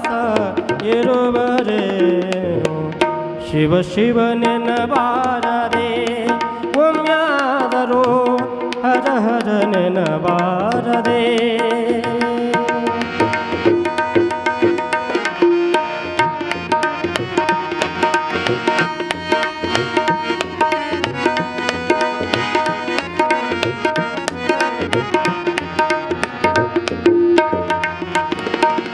ಕಾಲನವರು ಬಂದು ಕರಪಿಡಿದೆಳೆವಾಗ ತಾಳು ತಾಳೆಂದರೆ ಕೇಳುವರೆ ಮರುಳೆ.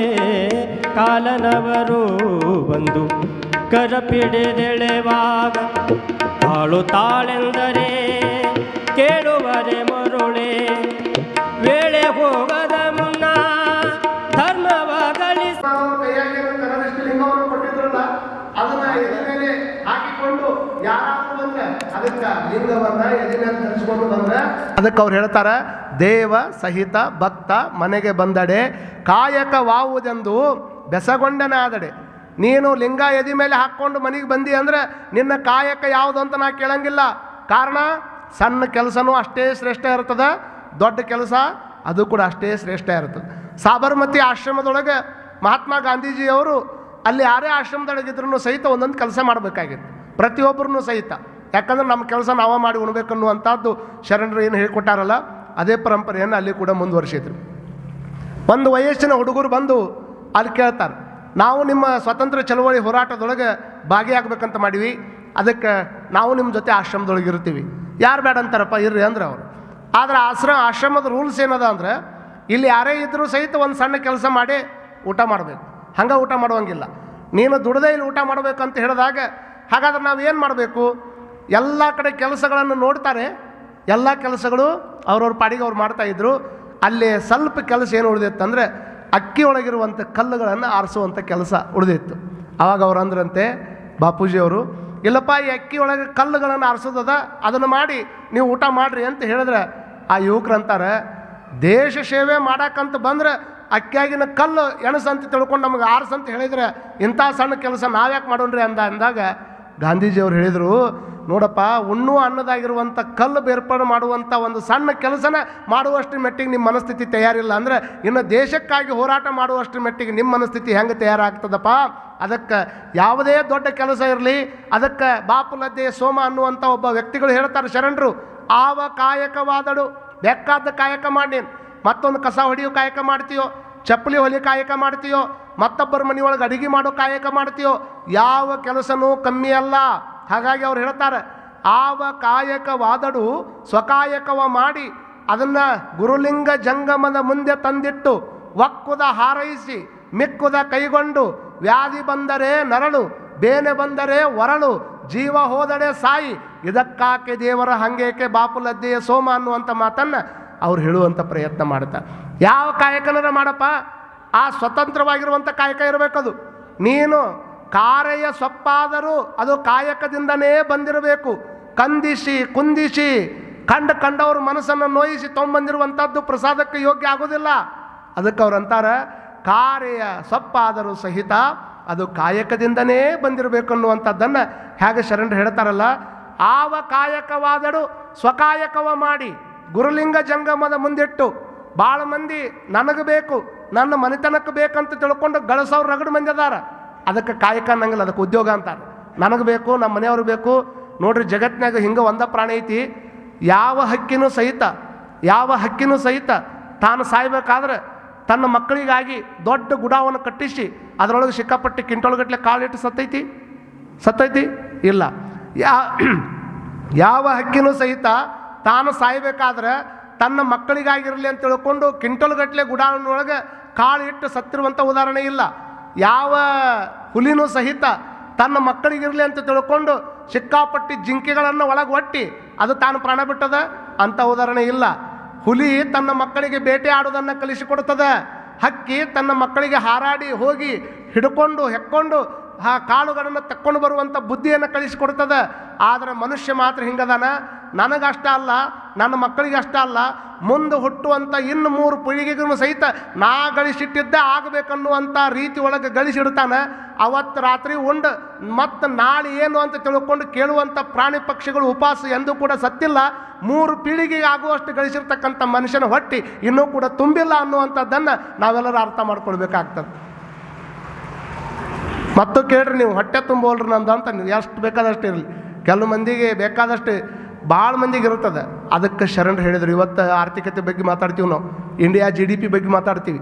GDP ಬಗ್ಗೆ ಮಾತಾಡಬೇಕಾದ್ರೆ ಜಗತ್ತಿನ 5ನೇ GDP ಒಳಗೆ ಗ್ರೋತ್ ಆಗಿರತಕ್ಕಂಥ ದೇಶ ನಮ್ದು ಅನ್ನುವಂಥದ್ದು ನಮಗೆಲ್ಲರಿಗೂ ಗೊತ್ತೈತಿ. ಭಾಳ ವೇಗವಾಗಿ ಬೆಳೆಯಕತ್ತದ ಅನ್ನುವಂಥದ್ದು ನಮಗೆಲ್ಲ ಗೊತ್ತದ. ಬಹುತೇಕ GDP ಏರ್ಬೇಕನ್ನುವಂಥದ್ದು ಎಲ್ಲರಿಗೆ ಹೆಂಗೆ ಗೊತ್ತದ ಅಲ್ಲ, ಆ GDPಗೆ ನಮ್ಮಿಂದನೂ ಸಹಕಾರ ಆಗಬೇಕಲ್ಲ. ಬಹುತೇಕ ಈ ದೀಪಾವಳಿ ಹಬ್ಬ ಬಂದದ, ಭಾಳ ಮಂದಿ ಏನು ರೀ ನಮ್ಮ ಇಂಡಿಯಾ GDP ಏರ್ತಾ ಇಲ್ಲ ಅಂತ ಮನ್ಯಾಗ ಕುಂತು ಮಾತಾಡ್ತೀವಿ. ಆದರೆ ಮನ್ಯಾಗ ಕುಂತು ವಸ್ತುಗಳನ್ನು ಖರೀದಿ ಮಾಡುವಂತ ಅಂದಾಗ ಏನು ಮಾಡ್ತೀವಿ, ಮನೆಯಾಗ ದೀಪಾವಳಿ ಹಬ್ಬಕ್ಕೆ ಹಚ್ಚುವಂಥ ದೀಪಾವಳಿ ಹಬ್ಬದ ದೀಪಗಳನ್ನು ಹಿಡ್ಕೊಂಡು, ಆ ಹಾರಿಸುವಂಥ ಪಟಾಕ್ಷಿಯಿಂದ ಹಿಡ್ಕೊಂಡು ಮುಂದೆ ಹೋಳಿ ಹುಣಿಗೆ ಬರುವಂಥ ಬಣ್ಣನೂ ಸಹಿತ ಚೀನಾ ದೇಶದಿಂದನೇ ನಾವು ಇದನ್ನು ಮಾಡ್ಕೊಂಡು ಅದಾ ದೇಶದ ಖರೀದಿ ಮಾಡಿ ನಮ್ಮ ದೇಶದ GDP ಏರುವಲ್ಲ ಅಂತ ತಿಳ್ಕೊಂಡು ಮನ್ಯಾಗ ಕುಂತು ಮಾತಾಡಿದರೆ GDP ಏರಲಿಕ್ಕೆ ಸಾಧ್ಯ ಇಲ್ಲ. ಮುಂಜಾನೆ ಎದ್ದು ಕೂಡಲಿಂದ ಹಿಡ್ಕೊಂಡು ಸಾಯಂಕಾಲ ರಾತ್ರಿ ಮಲಗು ಮಠ ಬಳಸುವಂಥ ಪ್ರತಿಶತ 70% ಸಾಮಾನು ನಾವು ಹೊರದೇಶದ ಬಳಸ್ತೀವಿ. ನಮ್ಮ ದೇಶಿ ಸಾಮಾನುಗಳನ್ನು ನಾವು ಬಳಸಂಗಿಲ್ಲ. ಆದರೂ ಸಹಿತ ನಮ್ಮ ಇಂಡಿಯಾ ಗ್ರೋತ್ ಆಗ್ತಾ ಇಲ್ಲ ಅಂತ ತಿಳ್ಕೊಂಡು ಮನ್ಯಾಗ ಅಂದರೆ ಯಾವತ್ತೂ ಇಂಡಿಯಾ ಮುಂದೆ ಹೋಗೋಕೆ ಆಗೋದಿಲ್ಲ. ಸಾಧ್ಯ ಆದಷ್ಟು ಮಟ್ಟಿಗೆ ನಮ್ಮ ದೇಶೀಯ ವಸ್ತುಗಳನ್ನು ನಾವು ಬಳಸಬೇಕು ಅನ್ನುವಂಥ ಒಂದು ಪ್ರತಿಜ್ಞೆಯನ್ನು ಮಾಡಿದರೆ ನಾವು ಸಹಿತ ನಮ್ಮ ದೇಶಕ್ಕೆ ಒಂದಿಷ್ಟು ಏನಾದರೂ ಸಹಕಾರ ಮಾಡ್ದಂಗೆ ಆಕತ್ತೆ ಅನ್ನುವಂಥದ್ದನ್ನು ನಾವು ವಿಚಾರ ಮಾಡ್ಕೊಳ್ಬೇಕು. ಇವತ್ತಿನ ಎಲ್ಲ ಒಟ್ಟು ವಿಸ್ತೀರ್ಣದ ಸರಕುಗಳನ್ನು, ಅಲ್ಲೇ ಸೇವೆ ಇರ್ಬೋದು, ಹಾಸ್ಪಿಟಲ್ ಇರ್ಬೋದು, ಶಿಕ್ಷಣ ಇರ್ಬೋದು, ಮತ್ತು ಆಗ ಹೋಗುವಂಥ ಎಲ್ಲ ಸರಕು ಸಾಗಾಣೆ ಇರ್ಬೋದು, ಒಟ್ಟು ಎಲ್ಲ ಇದನ್ನು ತೆಗೆದು GDP ಅಂತ ತೆಗಿತಾರಲ್ಲ, ಅದಕ್ಕೆ ನಮ್ಮ ಪಾತ್ರನೂ ಇರಬೇಕು ಅನ್ನುವಂಥದ್ದನ್ನು ನಾವು ತಿಳ್ಕೊಬೇಕು. ಆದರೆ 12ನೇ ಶತಮಾನದೊಳಗೆ ಈ ಆರ್ಥಿಕತೆಯನ್ನು ಹೆಂಗೆ ತಂದಿಟ್ಟಿದ್ರಪ್ಪ ಬಸವಣ್ಣವ್ರಂದ್ರೆ ಈ ಟೈಪ್ ನಾವು ಧರ್ಮ ಕೇಳಬೇಕಾಗ್ಯದ. ಇವತ್ತು ಅರ್ಥಶಾಸ್ತ್ರಜ್ಞ ಅಂತ ತಿಳ್ಕೊಂಡು ಯಾಕಪ್ಪ ಬಸವಣ್ಣವ್ರಿಗೆ ಹೇಳ್ತಿದ್ರು ಅಂತಂದ್ರೆ, ನೀ ಗಳಿಸಿದ್ದನ್ನು ನೀವು ಒಬ್ಬನ ಊಟ ಮಾಡುವಂಗಿಲ್ಲಪ್ಪ, ನೀ ಗಳಿಸಿದ್ದನ್ನು ನೀವು ಒಬ್ಬನ ಊಟ ಮಾಡಿದರೆ ಅದು ನಿನಗಾಯಿತು. ಆದರೆ ನೀನು ಗಳಿಸಿರುವಂಥ ಹಣದೊಳಗೆ ಮತ್ತು 4 ಮಂದಿಗೆ ಕರೆದು ಉಣಿಸುವಂಥ ಸಂಸ್ಕಾರವನ್ನು ಕೊಟ್ಟು ಅದಕ್ಕೆ ದಾಸೋಹ ಅನ್ನುವಂಥ ಪರಂಪರೆ ತೊಂಬಂದ್ರಲ್ಲ. ಹಾಗಾಗಿ ಆ ಪರಂಪರೆ ಇವತ್ತೇನಾದರೂ ಮುಂದೆ ನಡೆದ್ರೆ ಇವತ್ತು ಬಡವರಾಗೇ ಅದಾರ, ಶ್ರೀಮಂತರಾಗಿ ಅದಾರ. ಎಷ್ಟೋ ಮಂದಿಗೆ ಇವತ್ತಿಗೆ ಉಣ್ಣಕ್ಕೆ ಊಟಿಲ್ಲಮ್ಮ, ಉಣ್ಣಕ್ಕೆ ಊಟಿಲ್ಲ. ಬೇಕಾದ್ರೆ ನೋಡ್ರಿ, ನೀವು TV ಒಳಗೆ ನೋಡ್ರಿ, ನಿಮ್ಮ ಗೂಗಲ್ನಾಗ ನೋಡ್ರಿ, ಭಾರತ ದೇಶದೊಳಗೆ ಎಷ್ಟು ಬಡತನದ ಸಂಖ್ಯೆ ಐತೆ ಅಂತ ಕೇಳಿದರೆ ಬಹುತೇಕ ಒಂದು 3% ಇನ್ನೂ ಭಾರತ ದೇಶದೊಳಗೆ ಬಡತನ ರೇಖೆಗಿಂತ ಅವರು ಆಚೆ ಅದಾರ. ತೊಟ್ಟಿ ಒಳಗೆ ನಾ ಹೇಳೋದು, ಉಂಡು ಬಿಸಾಡಿರ್ತಕ್ಕಂಥ ಅನ್ನವನ್ನು ತೊಟ್ಟಿ ಒಳಗೆ ಹಾಕ್ತಾರಲ್ಲ, ಆ ಅನ್ನವನ್ನು ತೆಗೆದುಕೊಂಡು ಬಂದು ಸ್ವಚ್ಛಂಗೆ ತೊಳೆದು ಅದನ್ನು ಬಿಸಿನೀರಾಗ ಕುದಿಸಿ ಮತ್ತು ಊಟ ಮಾಡೋರ ಸಂಖ್ಯೆ ಇನ್ನೂ ಕೂಡ ನಮ್ಮ ನಾಡಿನೊಳಗೆ ಐತಿ. ನಾವು ಎಷ್ಟು ಪುಣ್ಯವಂತರು ಅಂತಂದರೆ, ನಾವು ಹೋಗಿ ಕುಂತು ಕೂಡಲಿನ ತಟ್ಟಿ ಒಳಗೆ ನಮಗೆ ಬಿಸಿ ಅನ್ನ ಪರಮಾತ್ಮ ಕೊಡುವಷ್ಟು ಮೆಟ್ಟಿಗೆ ಇಟ್ಟಾನಂದ್ರೆ ಇದಕ್ಕಿಂತ ಚಲೋ ಏನೈತಿ ಅನ್ನುವಂಥದ್ದನ್ನು ನಾವು ತಿಳ್ಕೊಬೇಕಾಗ್ತದೆ. ಮತ್ತು ಊಟ ಮಾಡಿದವರು ಸ್ವಲ್ಪ ವಿಚಾರ ಮಾಡಿಕೊಡ್ರಿ. ಈಗ 1,00,000 ದೀಪಗಳಿದಾವೆ ಅಂತ ತಿಳ್ಕೊಡ್ರಿ. 1,00,000 ದೀಪಗಳಿದ್ದಾಗ ಆ 1,00,000 ದೀಪಗಳನ್ನು ಹಚ್ಚೋದು ಎಷ್ಟು ದೀಪದಿಂದ ಹಚ್ತಾರಮ್ಮ? ಎಷ್ಟು ಹೇಳ್ರಿ ನಂಗೆ? 1 ದೀಪದಿಂದ ಹಚ್ತಾರೆ. 1 ದೀಪದಿಂದ 1,00,000 ದೀಪ ಹಚ್ಚಾಕೆ ಬರ್ತದ ಅಂತಂದರೆ ಮತ್ತು 1ನೇ ದೀಪ ಕಳ್ಕೊಂಡಿದ್ದೇನು, 2ನೇ ದೀಪ ಪಡ್ಕೊಂಡಿದ್ದೇನು? ಏನು ಕಳ್ಕೊಂಡೈತ್ರಮ್ಮ? ಏನೂ ಕಳ್ಕೊಂಡಿಲ್ಲ. ಅದು ಹಚ್ಚದಂಗೆ ಸಂಖ್ಯೆ ಹೆಚ್ಚಾಕೊಂತ ಹೋಗೈತೆ ಹೊರತಾಗಿ ದೀಪ ಕಳ್ಕೊಂಡು ಉದಾಹರಣೆ ಏನೂ ಇಲ್ಲ. ಇದನ್ನು ನಾವು ತಿಳ್ಕೊಳ್ಬೇಕು. ಒಂದಿಷ್ಟು ಶ್ರೀಮಂತರಾಗಿರ್ತಕ್ಕಂಥವ್ರು, ಬಡವರಾಗಿರ್ತಕ್ಕಂಥವ್ರು ಸಣ್ಣ ದೀಪ ಇದ್ದಂಗೆ ಅಂತ ತಿಳ್ಕೊಬೇಕು. ಶ್ರೀಮಂತರಾಗಿರ್ತಕ್ಕಂಥವ್ರು ಮೊದಲನೇ ದೀಪ ಅಂತ ತಿಳ್ಕೊಬೇಕು. ಯಾರ ಹತ್ರ ಇಲ್ಲ ಅವ್ರಿಗೆ ನಿಮ್ದೊಂದಿಷ್ಟು ಕೊಟ್ಟು ಅವರನ್ನು ಮ್ಯಾಗೆತ್ತುವಂಥ ಪರಂಪರೆಯನ್ನು ನಾವು ಇಟ್ಕೊಂಡು ಬಿಟ್ಟರೆ ಅದಕ್ಕಿಂತ ದೊಡ್ಡ ಧರ್ಮ ಇನ್ನೇನೈತೆ ಅನ್ನುವಂಥದ್ದು. ಇದನ್ನೇ ಅಪ್ಪ ನಮ್ಮ ಶಿವಬಸವ ಮಹಾಸ್ವಾಮೀಜಿ ಅವರು ಈ ನಾಡಿನ ತುಂಬ ಮಾಡಿರುವಂಥದ್ದು. ಅಪ್ಪನವರು ಏನು ಅಂತಂದ್ರೆ, ಪ್ರತಿ ಹಳ್ಳಿಗೆ ಹೋಗೋದು, ಜೋಳಿಗೆ ಹಾಕ್ಕೊಂಡು ಹೋಗಿ ಪ್ರತಿ ಹಳ್ಳಿ ಒಳಗಿರ್ತಕ್ಕಂಥ ಮಕ್ಕಳನ್ನು ಕರ್ಕೊಂಡು ಬಂದು ಹಾಸ್ಟೆಲ್ನೊಳಗೆ ಇಟ್ಟುಕೊಂಡು ಅವ್ರಿಗೆ ವಿದ್ಯಾರ್ಜನೆಯನ್ನು ಮಾಡಿಸೋದ್ರ ಮುಖಾಂತರವಾಗಿ ಯಾರ ಹತ್ರ ಉಳ್ಳವ್ರ ಕಡೆ ಇರ್ತದೆ ಅದನ್ನು ತೆಗೆದುಕೊಂಡು ಬಂದು ಜೋಳಿಗೆಯನ್ನು ಭಾಳಷ್ಟು ಮಂದಿ ಹಾಕ್ಯಾರ. ಜೋಳಿಗೆಯನ್ನು ಹಿಡಿದುಕೊಂಡು ಹಿಟ್ಟು ಬೇಡದವ್ರು ರಗಡು ಮಂದಿ ಅದಾರ, ಜೋಳಿಗೆಯನ್ನು ಹಿಡ್ಕೊಂಡು ರೊಟ್ಟಿ ಬೇಡದವ್ರು ರಗಡು ಮಂದಿ ಅದಾರ, ಜೋಳಿಗೆಯನ್ನು ಹಿಡ್ಕೊಂಡು ರೊಕ್ಕ ಬೇಡದವ್ರು ಭಾಳಷ್ಟು ಮಂದಿ ಅದಾರ. ಆದರೆ ಆ ಜೋಳಿಗೆಯನ್ನು ಹಿಡಿದುಕೊಂಡು ಬಡ ಮಕ್ಕಳ ವಿದ್ಯಾರ್ಜನೆಗಾಗಿ ಅವರು ಹೊಟ್ಟಿಗೆ ಅನ್ನ ಹಾಕೋದ್ರ ಸಲುವಾಗಿ ಜೋಳಿಗೆಯನ್ನು ಹಿಡಿದವರು ಶಿವಬಸವ ಅಜ್ಜನವರು ಅನ್ನುವಂಥದ್ದನ್ನು ನಾವೆಲ್ಲರೂ ಅರ್ಥ ಮಾಡ್ಕೊಳ್ಬೇಕಾಗ್ತದೆ. ಅಂದು ನಡೆದಿರತಕ್ಕಂಥ ಒಂದು ಪುಟ್ಟ ಹಾಸ್ಟೆಲ್ನಿಂದ ಬೆಳೆದಿರ್ತಕ್ಕಂಥ ಸಂಸ್ಥೆ ಇವತ್ತು ನಾಡಿನ ಅನೇಕ ದೊಡ್ಡ ದೊಡ್ಡ ಸಂಸ್ಥೆಗಳಿಗೆ ಪೈಪೋಟಿ ಕೊಡುವಷ್ಟರ ಮಟ್ಟಿಗೆ ಈ ಸಂಸ್ಥೆ ಬೆಳೆದು ನಿಂತದಪ್ಪ ಅಂತಂದರೆ ಅವತ್ತು ಪುಟ್ಟ ಹಣತೆಯಿಂದನೇ ಪ್ರಾರಂಭ ಆಯಿತು. ಅದಕ್ಕೆ ಮತ್ತು ನಿಮ್ಮ ಮನ್ಯಾಗ ನೀವು ಭಾಳ ಸರಿ ತಪ್ಪೇನಾಗ್ತೈತೆ ಅಂದರೆ ಹೊಟ್ಟೆ ತುಂಬಿದವ್ರನ್ನ ಊಟಕ್ಕೆ ಕರಿತೀರಿ. ಮತ್ತು ನೀವು ಯಾರು ನೋಡ್ರಿ, ನೀವು ಅವ್ರು ಊಟ ಮಾಡೇ ಬಂದಿರ್ತಾರೆ, ಅವ್ರು ಮಾಡಿದ್ದು ನೀವು ನೋಡಿರ್ತೀರಿ. ಆದ್ರೆ ಸ್ವಲ್ಪ ಊಟ ಮಾಡಿ ಹೋಗ್ಬೇರಿ ನಮ್ಮ ಮನ್ಯಾಗ. ಇಲ್ರಿ ನಮ್ದು ಊಟ ಆಗೈತಿ, ಇಲ್ಲ ಒಂದು ಸ್ವಲ್ಪ ಏನಾರು ತೊಗೊಂಡು ಹೋಗ್ಬೇರಿ. ಹೊಟ್ಟೆ ಹಸ್ತವ್ರಿಗೆ ಊಟ ಕೊಡಬೇಕೆ ಹೊರತಾಗಿ ಬರೀ ಊಟ ಮಾಡಿದವ್ರನ್ನ ಎಟ್ಟು ಅಂತ ನೀವು ಊಟ ಮಾಡಿಸೋರು ಏನು ಉಪಯೋಗ ಐತೆ? ಅದಕ್ಕೆ ಏನೂ ಉಪಯೋಗ ಇಲ್ಲ. ಭಾಳ ಮಂದಿ ನಮ್ಮ ಕಡೆ ಈ ಹಳ್ಳಿಯಾಗ ಪದ್ಧತಿ ಅದಾವೆ. ನೀವು ಒಂದಿಷ್ಟು ಮಂದಿ ಭಾಳ ಹಳ್ಳಿಯಿಂದ ಬಂದವ್ರು ಅದಾರ. ಈ ಇದಕ್ಕೆ ಹೊಕ್ಕ ಈ ತೀರ್ಕೊಂಡಾಗ ಕೂಡಿ ಉಣ್ಣಾಕಂತ ಹೊಕ್ಕ ಅಮ್ಮಾರ, ನಿಮ್ಗೆ ಎಷ್ಟು ಮಂದಿ ಗೊತ್ತೈತಿ? ಹಂಗೆ ಒಂದು ಸ್ವಲ್ಪ ಹಿಂಗೆ ಮಾಡಿರಿ, ನಂಗೆ ಸ್ವಲ್ಪ ಹಿಂಗೆ ಮಾಡಿರಿ, ಏನಾಗೋದಿಲ್ಲ. ಇವ ನಿಮ್ಗೆ ಗೊತ್ತಿದ್ದವ್ರಿಗೆ ನಾ ಹೇಳೋದು, ಕೂಡಿ ಉಣ್ಣಾಕ ಹೋಗೋದು ನಮ್ಗೆ ಗೊತ್ತೈತ್ರಿ ಅಜ್ಜಾರ ಅಂದ್ರೆ. ಉಳ್ಕಿದವ್ರು ಯಾರಿಗೆ ಗೊತ್ತಾಯಿಲ್ಲ ನಿಮ್ಗೆ? ಕೆಲವು ಮಂದಿ ಗೊತ್ತಿದ್ರು ಗೊತ್ತಿಲ್ಲಾರ್ದಂಗೆ ಕುಂದಿರ್ತಾರಲ್ಲ, ಅದ ಸಮಸ್ಯೆ ಆಗೈತೆ ನೋಡ್ರಿ. ಎಲ್ಲ ಗೊತ್ತಿರ್ತೈತಿ, ಆದರೆ ನಾವ್ಯಾಕೆ ಅಂತೇಳಿ ನೋಡೋಣ ಆ ಕಡೆ ಈ ಕಡೆ ಎಲ್ಲದ್ರಾಗೆ ಹಿಂಗೆ ಚಪ್ಪಾಳಿ ಹೊಡಿಬೇಕಾದ್ರೆ ಅವ್ರು ಹೊಡೆದಾರಂತ ಚಪ್ಪಾಳಿ ಹೊಡಿದು, ಅವ್ರು ನಗಾಕತ್ತಾರನ ಅಂತ ತಿಳ್ಕೊಂಡು ನಗಿಸೋದು. ನಗಬೇಕ್ರಿ ಅವರ ನಗಬೇಕು. ನಗು ಅಂತ ಔಷಧ ಮತ್ತು ಜಗತ್ತಿನಾಗ ಯಾವುದೂ ಇಲ್ಲ. ತರುಣ ಸಾಗರ್ಜಿ ಮಹಾರಾಜ್ ಹೇಳ್ಯಾರ, ಎಷ್ಟು ನಕ್ಕೊಂತ ಕುಂದಿರ್ಬೇಕಂದ್ರೆ ಈಗ ಲಾಪಿಂಗ್ ಟ್ರೀಟ್ಮೆಂಟ್ ಅಂತ ನಡೆದೈತೆ ಎಲ್ಲ ಕಡೆ. ದೊಡ್ಡ ದೊಡ್ಡ ಹಾಸ್ಪಿಟಲ್ನಾಗ ಹೋಗ್ರಿ, ನಿಮ್ಮನ್ನು ನಗಸೋದ ಟ್ರೀಟ್ಮೆಂಟ್. ಕೆಲವು ಮಂದಿ ಮುಂಜಾನೆ ಹೋಗುತ್ತೆ ಸುಮ್ಕ ನಗ್ತಿರ್ತಾರೆ. ನಕ್ಕಿರಲ್ಲ ನೀವು ಮುಂಜಾನೆ ಭಾಳ ಮಂದಿ ಸಿಟಿ ಒಳಗೆ ಸುಮ್ಮನೆ ಹೋಗಿ ನಗ್ತಿರ್ತಾರೆ, ಚಪ್ಪಾಳಿ ಹೊಡಿತಿರ್ತಾರೆ.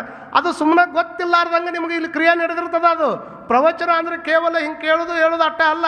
ನಿಮ್ಮ ಕೈ ನಿಮ್ಗೆ ಗೊತ್ತಿಲ್ಲಾರ್ದಂಗೆ ಚಪ್ಪಾಳಿ ಹೊಡಿತಿರ್ತಾವ, ನಮಗೆ ಗೊತ್ತಿಲ್ಲಾರ್ದಂಗೆ ನಮ್ಮಲ್ಲಿ ನಗಿ ಹುಟ್ಟಿರ್ತದೆ. ಹಂಗಂತ ತಿಳ್ಕೊಂಡು ಸುಮ್ಕೆ ಯಾವಾಗ ಬೇಕಾದ್ರೆ ನಕ್ಕೊಂತ ಹೋಗೋದಲ್ಲ. ನಗು ಅಂದರೆ ನೋಡ್ರಿ, ಹಸನದಿಂ ಘನರೋಗ ವಾಸಿ ಎಪ್ಪದು, ಹಸನದಿಂ ಘನರೋಗ ವಾಸಿ ಎಪ್ಪದು, ಹಸನ ಗಣಗಣವೆಂದು ಮಸನದಲ್ಲಿ ನಗಬೇಡ. ಏನು ನಗೋದ್ರಿಂದ ದೊಡ್ಡ ದೊಡ್ಡ ರೋಗ ಹೊಕ್ಕವ ಅಂತ ತಿಳ್ಕೊಂಡು ಯಾರಿಗಾರ ಮಣ್ಣು ಹಾಕಕ್ಕೆ ಹೋದ ನಕ್ಕೊಂತ ಹಾಕಿದ್ರೆ ಭಾಳ ರೋಗ ಹೊಕ್ಕವ ಅಂತ ಹೇಳೋದು, ಹಂಗೆ ನಕ್ಕೊಂತನೇ ಹಾಕಿದ್ರಪ್ಪ ಮಣ್ಣು. ಹಂಗೆ ಹಾಕಿದ್ರೆ ಹಂಗಾಗಂಗಿಲ್ಲ. ಅದಕ್ಕೆ ತರುಣ ಸಾಗರ್ಜಿ ಮಹಾರಾಜ್ ಅನ್ನುವಂಥವ್ರು ಒಂದು ಚಲೋ ಮಾತು ಹೇಳ್ಯಾರ.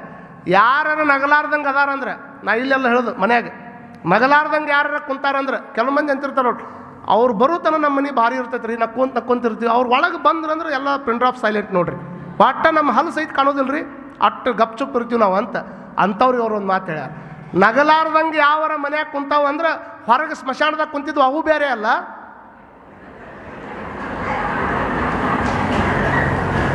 ತಿಳಿದತ್ತಲ್ರಿ ಅವ್ರು. ಯಾಕಂದ್ರೆ ನಕ್ಕೊಂತ ಕುಂದ್ರೋದು ಮನಿ, ನಕ್ಕೊಂತ ಕುಂದ್ರೋದು ಮನಿ, ಮಾತಾಡ್ಕೊಂತ ಕುಂದ್ರೋದು ಮನಿ. ಮತ್ತು ಎಲ್ಲ ಬಿಟ್ಟು ಅಲ್ಲಿ ಹೋದಾಗ ಅಲ್ಲೇನು ಮಾಡವ್ರ? ಆ ಕೆಲಸ ಇಲ್ಲೇ ಮಾಡಕತ್ರ, ಅಲ್ಲಿ ಹೋಗಿ ಏನು ಮಾಡವ್ರ? ತಿಳಿತೈತಲ್ಲ ನಾ ಹೇಳೋದು. ಹಿಂಗೆ ಅಂದ್ಬಿಡ್ಲಿ ಜಗ್ ಮಂದಿ ನಗಾಕತ್ರ ನೋಡಿ, ಏನು ಮಾಡ್ತೀರಿ? ಒಟ್ಟು ನಾ ಹೇಳುವಂಥದ್ದು ಏನಂದ್ರೆ, ನಗ್ತಾ ಇರಬೇಕು, ನಕ್ಕೊಂತ ಇರಬೇಕು, ನಗ್ತಾ ಇರಬೇಕು, ಚಲೋ ಮಾತು ಹೇಳ್ದ ಚಪ್ಪಾಳಿ ಹೊಡಿತಿರ್ಬೇಕು. ಅಂದಾಗಷ್ಟೇ ಅದಕ್ಕೆ ಭಾಳಷ್ಟು ಬೆಲೆ ಬರುವಂಥ ಪ್ರಯತ್ನ ಆಗ್ತದೆ. ಇಲ್ಲತ್ತಂದ್ರೆ ಪ್ರಯತ್ನ ಆಗಲಿಕ್ಕೆ ಸಾಧ್ಯ ಇಲ್ಲ. ಇಲ್ಲಿ ಅಪ್ಪ ಬಸವಣ್ಣವ್ರು ಹೇಳುವಂಥ ವಿಚಾರವನ್ನು ನಾವು ತಿಳ್ಕೊಬೇಕಾಗ್ತದೆ. ಅವ್ರು ಹೇಳುವಂತಹ ಮಾತುಗಳು ಎಷ್ಟು ಸುಂದರವಾಗಿದಾವ, ಎಷ್ಟು ಚಲೋ ಅದಾವ. ಅವ್ರ ಬದುಕಿಗೆ ಬೇಕಾಗಿರುವಂಥ ಎಲ್ಲ ಮಾತುಗಳನ್ನು ಹೇಳಿಕೊಟ್ಟು ಭಾಳ ಚಂದ ನಮ್ಮನ್ನು ಇಟ್ಟಾರ. ಅದಕ್ಕೆ ಅವ್ರು ಹೇಳ್ತಾರೆ, ಆವ ಕಾಯಕವನಾದ್ರಪ್ಪ ಅದನ್ನು ತೊಗೊಂಬಂದು ಗುರುಲಿಂಗ ಜಂಗಮದ ಮುಂದಿಡಬೇಕು.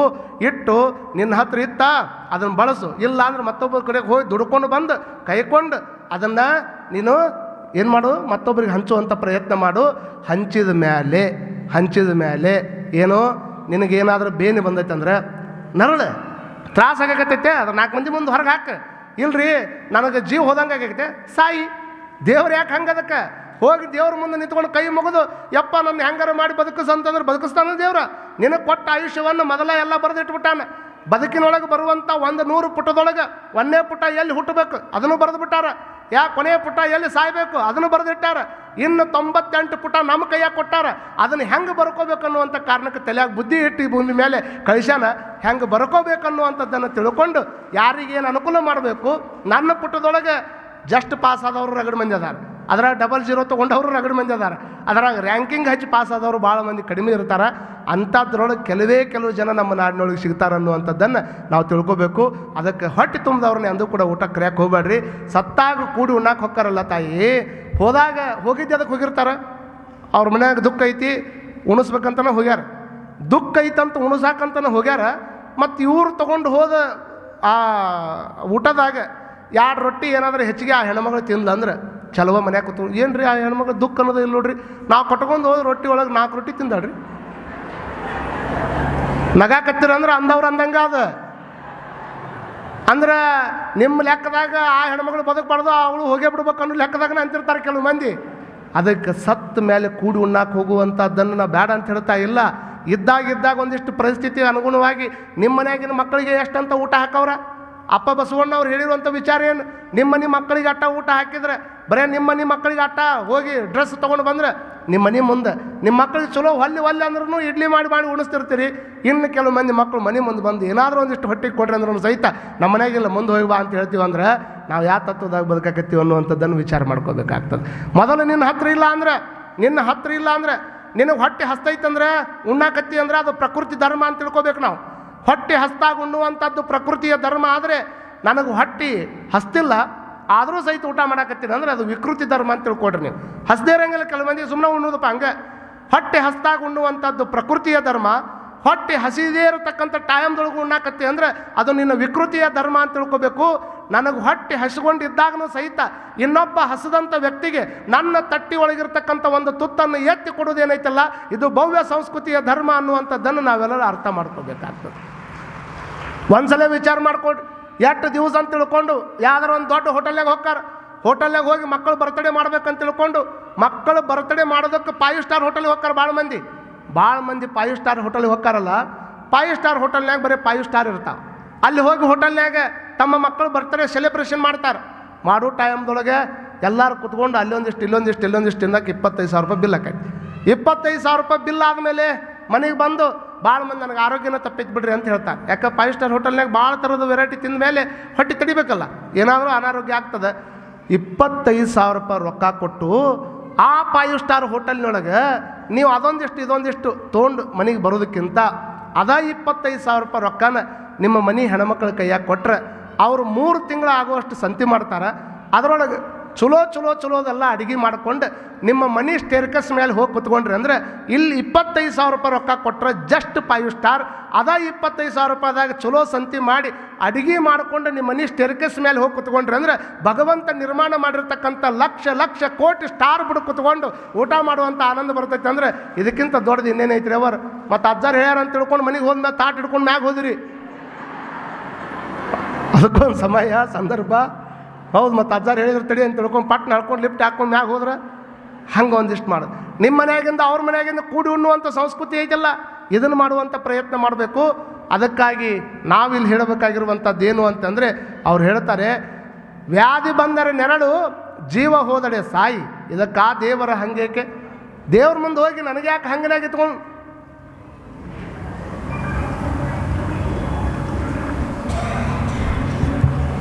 ಪಡೆಯುವಂಥ ಅವಶ್ಯಕತೆ ಇಲ್ಲಮ್ಮ. ಶರಣರ ಪ್ರತಿಯೊಂದು ಮಾತುಗಳು ಸಹಿತ ನಮಗೆ ಸುಮ್ಮನೆ ನಾವು ಏನೋ ಹೇಳೋದಕ್ಕೆ ಏನಾದರೂ ಹೇಳ್ಬೋದು. ಆದರೆ ಆ ವಿಚಾರಗಳನ್ನು ಭಾಳಷ್ಟು ಎತ್ತರ ಮಟ್ಟಕ್ಕೆ ಹೋಗಿ ಹೇಳುವಷ್ಟು ಮಟ್ಟಿಗೆ ದೊಡ್ಡವನು ನಾನಲ್ಲ. ನನಗಿಂತ ಚೆನ್ನಾಗಿ ನಿಮ್ಗೆ ತಿಳಿದೈತೆ ಅನ್ನುವಂಥ ಕಲ್ಪನೆ ನನಗೆ ಭಾಳಷ್ಟದ. ಆದರೆ ನಾ ಕಲಿತಿದ್ದು ನಿಮ್ಮ ಮುಂದೆ ಹೇಳುವಂಥ ಒಂದೇಷ್ಟು ಉದ್ದೇಶ ಏನಪ್ಪ ಅಂತಂದರೆ, ನಾವು ವಿಚಾರ ಮಾಡ್ಕೋಬೇಕು, ನಾವು ಬದುಕಿರುವಂಥ ದೇಶಕ್ಕೆ ಹಿತ ಆಗಬೇಕಂದ್ರೆ ಬಸವಾದಿ ಶಿವಶರಣರ ವಿಚಾರಧಾರೆಗಳು ಅವತ್ತಿನ ಕಾಲಕ್ಕೆ ಎಷ್ಟು ದೊಡ್ಡವಿದ್ವು ಅನ್ನುವಂಥದ್ದು ಎಲ್ಲರಿಗೂ ಗೊತ್ತದ.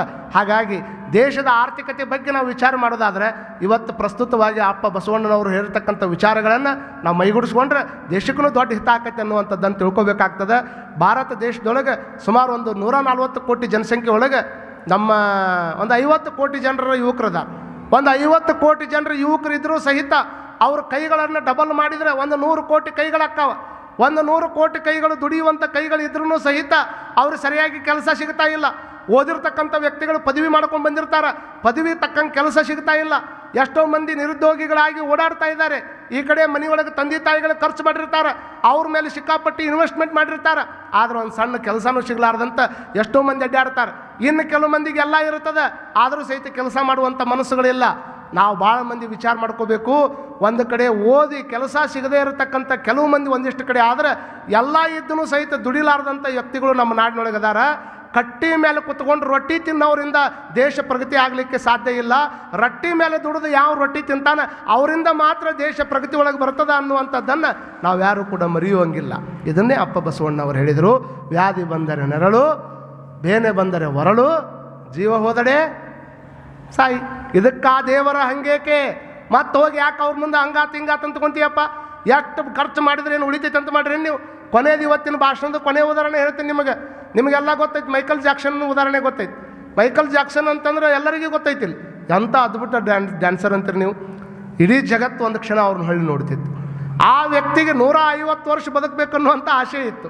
ಹೋಗಿ ನೀವು ಗೂಗಲ್ನಲ್ಲಿ ಸರ್ಚ್ ಮಾಡಿ, 150 ವರ್ಷ ಬದುಕಬೇಕಂತ ಆಸೆ ಇದ್ದಿದ್ದಕ್ಕೆ ಅವ್ರು ಏನು ಮಾಡಿದರು, ಜಗತ್ತಿನ ಸುಪ್ರಸಿದ್ಧ ಡಾಕ್ಟ್ರನ್ನ 15 ಮಂದಿ ತಮ್ಮ ಹತ್ರ ಇಟ್ಕೊಂಡಿದ್ರು. ಅವ್ರು 15 ಮಂದಿ ಡಾಕ್ಟ್ರ್, 15 ಮಂದಿ ಡಾಕ್ಟ್ರ್ ಅವ್ರ ಹತ್ರ ಇದ್ದರು. ಸುಮಾರು ಜನ, ಎಷ್ಟೋ ಜನ ಅವ್ರಿಗೆ ಬ್ಲಡ್ ಡೊನೇಟ್ ಮಾಡೋದಕ್ಕೆ, ಕಿಡ್ನಿ ಹೋದರೆ ಕಿಡ್ನಿ ಮತ್ತೊಂದು ಏನಾದರೂ ಕೊಡೋದಕ್ಕೆ, ಅಂಗಾಂಗಗಳನ್ನು ಕೊಡೋದಕ್ಕೆ ಸುಮಾರು 600 ಮಂದಿಯನ್ನು ಮೊದಲ ರೊಕ್ಕ ಕೊಟ್ಟು ಬುಕ್ ಮಾಡಿ ಇಟ್ಕೊಂಡಿದ್ರು ಅವ್ರು, ಡೊನೇಟ್ ಮಾಡೋರನ್ನು. ಎದಕ್ಕೆ? 150 ವರ್ಷ ಬದುಕಬೇಕನ್ನುವಂಥ ಉದ್ದೇಶಕ್ಕೆ. 150 ವರ್ಷ ಬದುಕೋದಕ್ಕಾಗಿ 15 ಮಂದಿ ಡಾಕ್ಟ್ರು ತಮ್ಮ ಹತ್ರ ಇದ್ದರು. ಸುಮಾರು 600 ಮಂದಿ ಅಂಗಾಂಗಗಳನ್ನು ದಾನ ಮಾಡೋರು ಇದ್ದರು. ಅವರು ಉಣ್ಣುವಂಥ ಪ್ರತಿಯೊಂದು ಅನ್ನನೂ ಸಹಿತ ಲ್ಯಾಬಿನೊಳಗೆ ಚೆಕ್ ಮಾಡಿ ಕೊಡ್ತಿದ್ರು ಅವರು. ಪ್ರತಿ ತುತ್ತು ನಾನು ಹೇಳೋದು ಅನ್ನ ಅಷ್ಟೇ ಅಲ್ಲ, ಒಂದೊಂದು ತುತ್ತು ಅನ್ನವನ್ನು ಲ್ಯಾಬಿನೊಳಗೆ ಚೆಕ್ ಮಾಡಿ ಅವ್ರಿಗೆ ಊಟ ಕೊಡ್ತಿದ್ರು. ಉದ್ದೇಶ ಏನು? 150 ವರ್ಷ ಬದುಕಬೇಕನ್ನುವಂಥ ಕಾರಣಕ್ಕೆ. ಅವ್ರಿಗೆ ಎಲ್ಲ ಒಂದು ರೂಮ್ ಮಾಡಿದ್ರು ಅವ್ರಿಗೆ, ಹವಾನಿಯಂತ್ರಿತ ರೂಮ್. ಹೆಂಗಂದ್ರೆ ಒಟ್ಟು ನಾವು ಮಕ್ಕೊಂಡಾಗ ಉಸಿರು ಒಮ್ಮೆ ಹೆಚ್ಚು ತೊಗೋತೀವಿ, ಒಮ್ಮೆ ಕಮ್ಮಿ ತೊಗೋತೀವಿ. ಆ ಪ್ರಮಾಣ ಹೆಚ್ಚು ಕಡಿಮೆ ಆಗಬಾರ್ದು ಅನ್ನುವಂಥ ಕಾರಣಕ್ಕೆ ಒಂದು ಹವಾನಿಯಂತ್ರಿತ ರೂಮ್ ಮಾಡಿದ್ರು. ಇಷ್ಟೆಲ್ಲ ವ್ಯವಸ್ಥೆ ಇದ್ರೂ ಸಹಿತ ಯಾವುದೇ ಕ್ಷಣದೊಳಗೆ ಯಾವುದೇ ಅಂಗ ಹೋದರೂ ಕೊಡ್ತಕ್ಕಂಥ ದಾನಿಗಳು ಅವ್ರ ಹತ್ರ ಇದ್ರೂ ಸಹಿತ ಆತ ಬದುಕಿದ್ದೆಷ್ಟು ದಿವಸ? ಕೇವಲ 50 ವರ್ಷ. 50 ವರ್ಷ ಸುಮ್ಮನೆ ಬಿಟ್ಟಿದ್ರೆ 80 ವರ್ಷ ಬದುಕ್ತಿದ್ನೇನು ಪುಣ್ಯಾತ್ಮ. ಆದರೆ ಬದುಕಬೇಕು ಅಂತ ಹೊಂಟ್ರೆ ನಾವು ಹೋಗೋದೇ ಕೆಡುವ ಒಡಲ ನೆಚ್ಚಿ ಕಡು ಹುಸಿಯನೇ ಹುಸಿದು ಒಡಲ ಹೊರೆವವರ ಮೆಚ್ಚ. ಇದನ್ನು ತಿಳ್ಕೊಬೇಕಾಗಿತ್ತು ನಾವು. ಈ ಕೆಡುವಂಥ ಒಡಲ ಅನ್ನೋದು ನಮಗೆಲ್ಲರಿಗೂ ಗೊತ್ತದ. ಇವತ್ತಿದ್ದವ್ರು ನಾಳೆ ಇರೋದಿಲ್ಲ, ನಾಳೆ ಇದ್ದವ್ರು ನಾಡ್ದಿರೋದಿಲ್ಲ. ನಾವೆಲ್ಲರೂ ಯಾವ ಕಡೆ ಹೊಂಟಿವಿ ಅಂದ್ರೆ ಸಾವಿನ ಕಡೆ ಮಕ್ಕ ಮಾಡ್ಕೊಂಡು ಹೊಂಟೀವಿ. ನಾವೆಲ್ಲರೂ ಒಂದು ಕಡೆ ಹೋಗ್ಬೇಕಾದ್ರೆ ಒಂದು ಲೈನ್ ಹಚ್ಚಿರ್ತೀವಲ್ಲ. ಯಾವ ಕಡೆ ಲೈನ್ ಹಚ್ಚಿವಮ್ಮ ನಾವೆಲ್ಲ ಸಾವಿನ ಕಡೆನ ಲೈನ್ ಹಚ್ಚಿದವ್ರು. ನೀವು ಯಾವ ಕಡೆ ಹೊಂಟ್ರಿ ಅಂತ ಕೇಳಿದ್ರೆ ಬಸ್ ಸ್ಟ್ಯಾಂಡಿಗೆ ನಿಂತ್ಕೊಂಡು ಬೆಳಗಾವದಿಂದ ಯಾವ್ದಾರು ಊರಿಗೆ ಹೊಂಟಿದ್ರೆ ಆ ಊರಿಗೆ ಹೊಂಟ್ರಿ ಅಂತ ಹೇಳ್ತೀರಿ. ಇಲ್ಲಿ ಬಂದು ಕುಂತವ್ರು ನಾ ಕೇಳ್ತೀನಿ, ನೀವು ಯಾವ ಕಡೆ ಮಕ್ಕ ಮಾಡಿರಿ ಅಂದ್ರೆ, ಇಲ್ರಿ ಪ್ರವಚನ ಮುಗಿದ್ಮೇಲೆ ನಮ್ಮ ಮನೆ ಕಡೆ ಮಕ್ಕ ಮಾಡ್ತೀನಿ ಅಂತೀರಿ ಅಷ್ಟೇ. ನೀವು ಮನೆಗೆ ಹೋದ್ಮೇಲೆ ಯಾವ ಕಡೆ ಮಕ್ಕ ಮಾಡವ್ರ? ನಾವೆಲ್ಲರೂ ಸಾವಿನ ಕಡೆ ಮಕ್ಕ ಮಾಡಿಕೊಂಡು ನಿಂತವ್ರೆ. ನಮ್ಮ ಪಾಳೆ ಯಾವಾಗ ಬರ್ತದೆ ಹೇಳೋಕ್ಕಾಗೋದಿಲ್ಲ. ಅದಕ್ಕೆ ಅವ್ರು ಹೇಳಿದ್ರಲ್ಲ, ಮುಟ್ಟದ ಮುನ್ನ ಬೆನ್ನು ಬಾಗಿ ಹಲ್ಲು ಹೋಗಿ ಅನ್ಯರಿಗೆ ಹಂಗಾಗದ ಮುನ್ನ ಯಾವಾಗ ಇವೆಲ್ಲ ಬಂದು ನಮ್ಮನ್ನು ಅಟ್ಟೋದಕ್ಕಿಂತ ಮುಂಚೆಕ್ಕೆ ಇದೆಷ್ಟು ಸತ್ಕಾರ್ಯವನ್ನು ಮಾಡುವಂಥ ಪ್ರಯತ್ನ. ನಿಮಗೇನು ಭಾಳ ದೊಡ್ಡ ಪ್ರಮಾಣದೊಳಗೆ ಎಲ್ಲರೂ ಮಾಡ್ದಂಗೆ ಮಾಡ್ರಿ ಅಂತ ಹೇಳಂಗಿಲ್ಲ. ಅದಕ್ಕೆ ಜೀವನದ ಸಾರ್ಥಕತೆ ಆಗಬೇಕು ಅಂದರೆ ದಿನಕರ ದೇಸಾಯಿ ಅವರು ಒಂದು ಚಲೋ ಮಾತನ್ನು ಹೇಳ್ತಾರೆ. ಎನ್ನ ದೇಹದ ಬೂದಿಯನ್ನು ಹೋಗಿಬಿಡಿ ಭತ್ತ ಬೆಳೆಯುವಲ್ಲಿ. ನನ್ನ ದೇಹದ ಬೂದಿಯನ್ನು ಕೆಲವು ಮಂದಿ ಸುಡ್ತಾರ, ಇನ್ನು ಕೆಲವು ಮಂದಿ ಹುಗಿತಾರ. ಆದರೆ ಅವ್ರು ಹೇಳ್ತಾರೆ, ನನ್ನ ದೇಹದ ಬೂದಿಯನ್ನು ಹೋಗಿಬಿಡಿ ಭತ್ತ ಬೆಳೆಯುವಲ್ಲಿ. ಆ ಬೂದಿ ಗೊಬ್ಬರವಾಗಿ ಆ ತೆನೆಯಿಂದ 4 ತೆನೆ ನೆಗೆದು ಬರೆ ಧನ್ಯವಾಯಿತು ಬಾಳು ಹುಟ್ಟು ಸಾವಿನಲ್ಲಿ. ನನ್ನ ದೇಹದ ಅಂಗಾಂಗಗಳನ್ನು ಕೊಟ್ಟು ಬಿಡಿ ಅಗತ್ಯವಿದ್ದಡೆಯಲ್ಲಿ. ಆ ಅಂಗಾಂಗಗಳಿಂದ 4 ಜೀವಂತವಾಗಿ ಬದುಕಿದರೆ ಧನ್ಯವಾಯಿತು ನನ್ನ ಬಾಳು ಹುಟ್ಟು ಸಾವಿನಲ್ಲಿ ಅನ್ನುವಂಥ ಮಾತನ್ನು ದಿನಕರ ದೇಸಾಯಿ ಅವರು ಹೇಳ್ತಾರೆ. ಅದಕ್ಕೆ ದೇವರಿಗೆ ಭಾಳಷ್ಟು ಮಂದಿ ಕಣಬಟ್ಟು ಕೊಡ್ತಾರಲ್ರಿ ಅಮ್ಮರು, ಬೇಡ್ಕೊಂಡಿರ್ತಾರೆ. ದೇವ್ರಿಗೆ ಹೋಗಿ ಬೆಳ್ಳಿ ಕಣಬಟ್ಟು ಕೊಡೋರದಾರ, ಬಂಗಾರದ ಕಣಬಟ್ಟು ಕೊಡೋರದಾರ. ನಿಮ್ಮ ಭಕ್ತಿ ನಿಮ್ಮ ವಿಚಾರಕ್ಕೆ ನಮ್ದು ಏನೂ ವಿರೋಧ ಇಲ್ಲ, ದೇವ್ರಿಗೆ ಕೊಡ್ರಿ. ಆದರೆ ದೇವರು ಯಾವಾಗ ಭಾಳ ಚಂದ ಒಲಿತಾನ ಅಂತಂದ್ರೆ, ದೇವರಿಗೆ ಅದನ್ನು ಕೊಟ್ಟ ಮ್ಯಾಲಿನೂ ಸಹಿತ ಪರಮಾತ್ಮ ನನಗೆ ಒಲಿಬೇಕಂದ್ರೆ ಬರೀ ಕಣಬಟ್ಟು ಕೊಟ್ಟಾಗ ಅಟ್ಟ ಒಲಿತಾನ ಅಂತ ತಿಳ್ಕೊಳಕ್ಕೆ ಹೋಗ್ಬೇಡ್ರಿ. ಎಷ್ಟೋ ಜನ ನಾವೇನು ಜಗತ್ತು ನೋಡಕತ್ತೀವಲ್ಲ, ಈ ಜಗತ್ತನ್ನು ನೋಡೋ ಶಕ್ತಿ ಅವ್ರಿಗಿಲ್ಲ. ಈ ಜಗತ್ತನ್ನು ನಾವೇನು ನೋಡೀವಿ ಅದನ್ನು ಅವ್ರಿಗೆ ನೋಡೋಕ್ಕೆ ಶಕ್ತಿ ಇಲ್ಲ. ಅಂದರೆ ನಾವು ಹೋಗುವಂಥ ಟೈಮ್ದೊಳಗೆ, ನಾವು ಹೋದ ನಂತರದಲ್ಲಿ ನೀನು ನೋಡಿರುವಂಥ ಜಗತ್ತನ್ನು ನನ್ನ ಕಣ್ಣಿನಿಂದ ಮತ್ತೊಬ್ಬರು ಈ ಜಗತ್ತನ್ನು ನೋಡುವಂಗಾಗಲಿ ಅಂತ ಯಾರು ಸಾಯುವಂಥ ಟೈಮ್ದೊಳಗೆ ಕಣ್ಣು ದಾನ ಮಾಡಿ ಹೋಗ್ತಾರೆ, ಅವ್ರಿಗೆ ಆ ಪರಮಾತ್ಮ ಒಲಿತಾನನ್ನುವಂಥದ್ದನ್ನು ನಾವೆಲ್ಲರೂ ಜೋರಾಗಿ ಚಪ್ಪಾಳಿ ತಟ್ಟಿ ಒಪ್ಕೋಬೇಕಾಕತಿ. ಮತ್ತು ಚಪ್ಪಾಳಿ ತಟ್ಟಿದ್ರೆ ಎಲ್ಲಿ ನಮಗೆ ಕೊಡೋ ಅಂದ್ಗಿಂದಾರಂತ ಕೆಲವು ಮಂದಿ ಸುಮ್ಮನೆ ಕುಂತಾರೆ. ಅದ್ರಾಗ ಏನೈತ್ರಿ, ಜೀವನ ಹೋಗಿರ್ತೈತೆ ಅಂದಾಗ ಕಣ್ಣು ಕೊಡೋದ್ರಿಂದ ಏನು ತಪ್ಪೈತಿ ಹೇಳಿ ನೋಡೋಣ.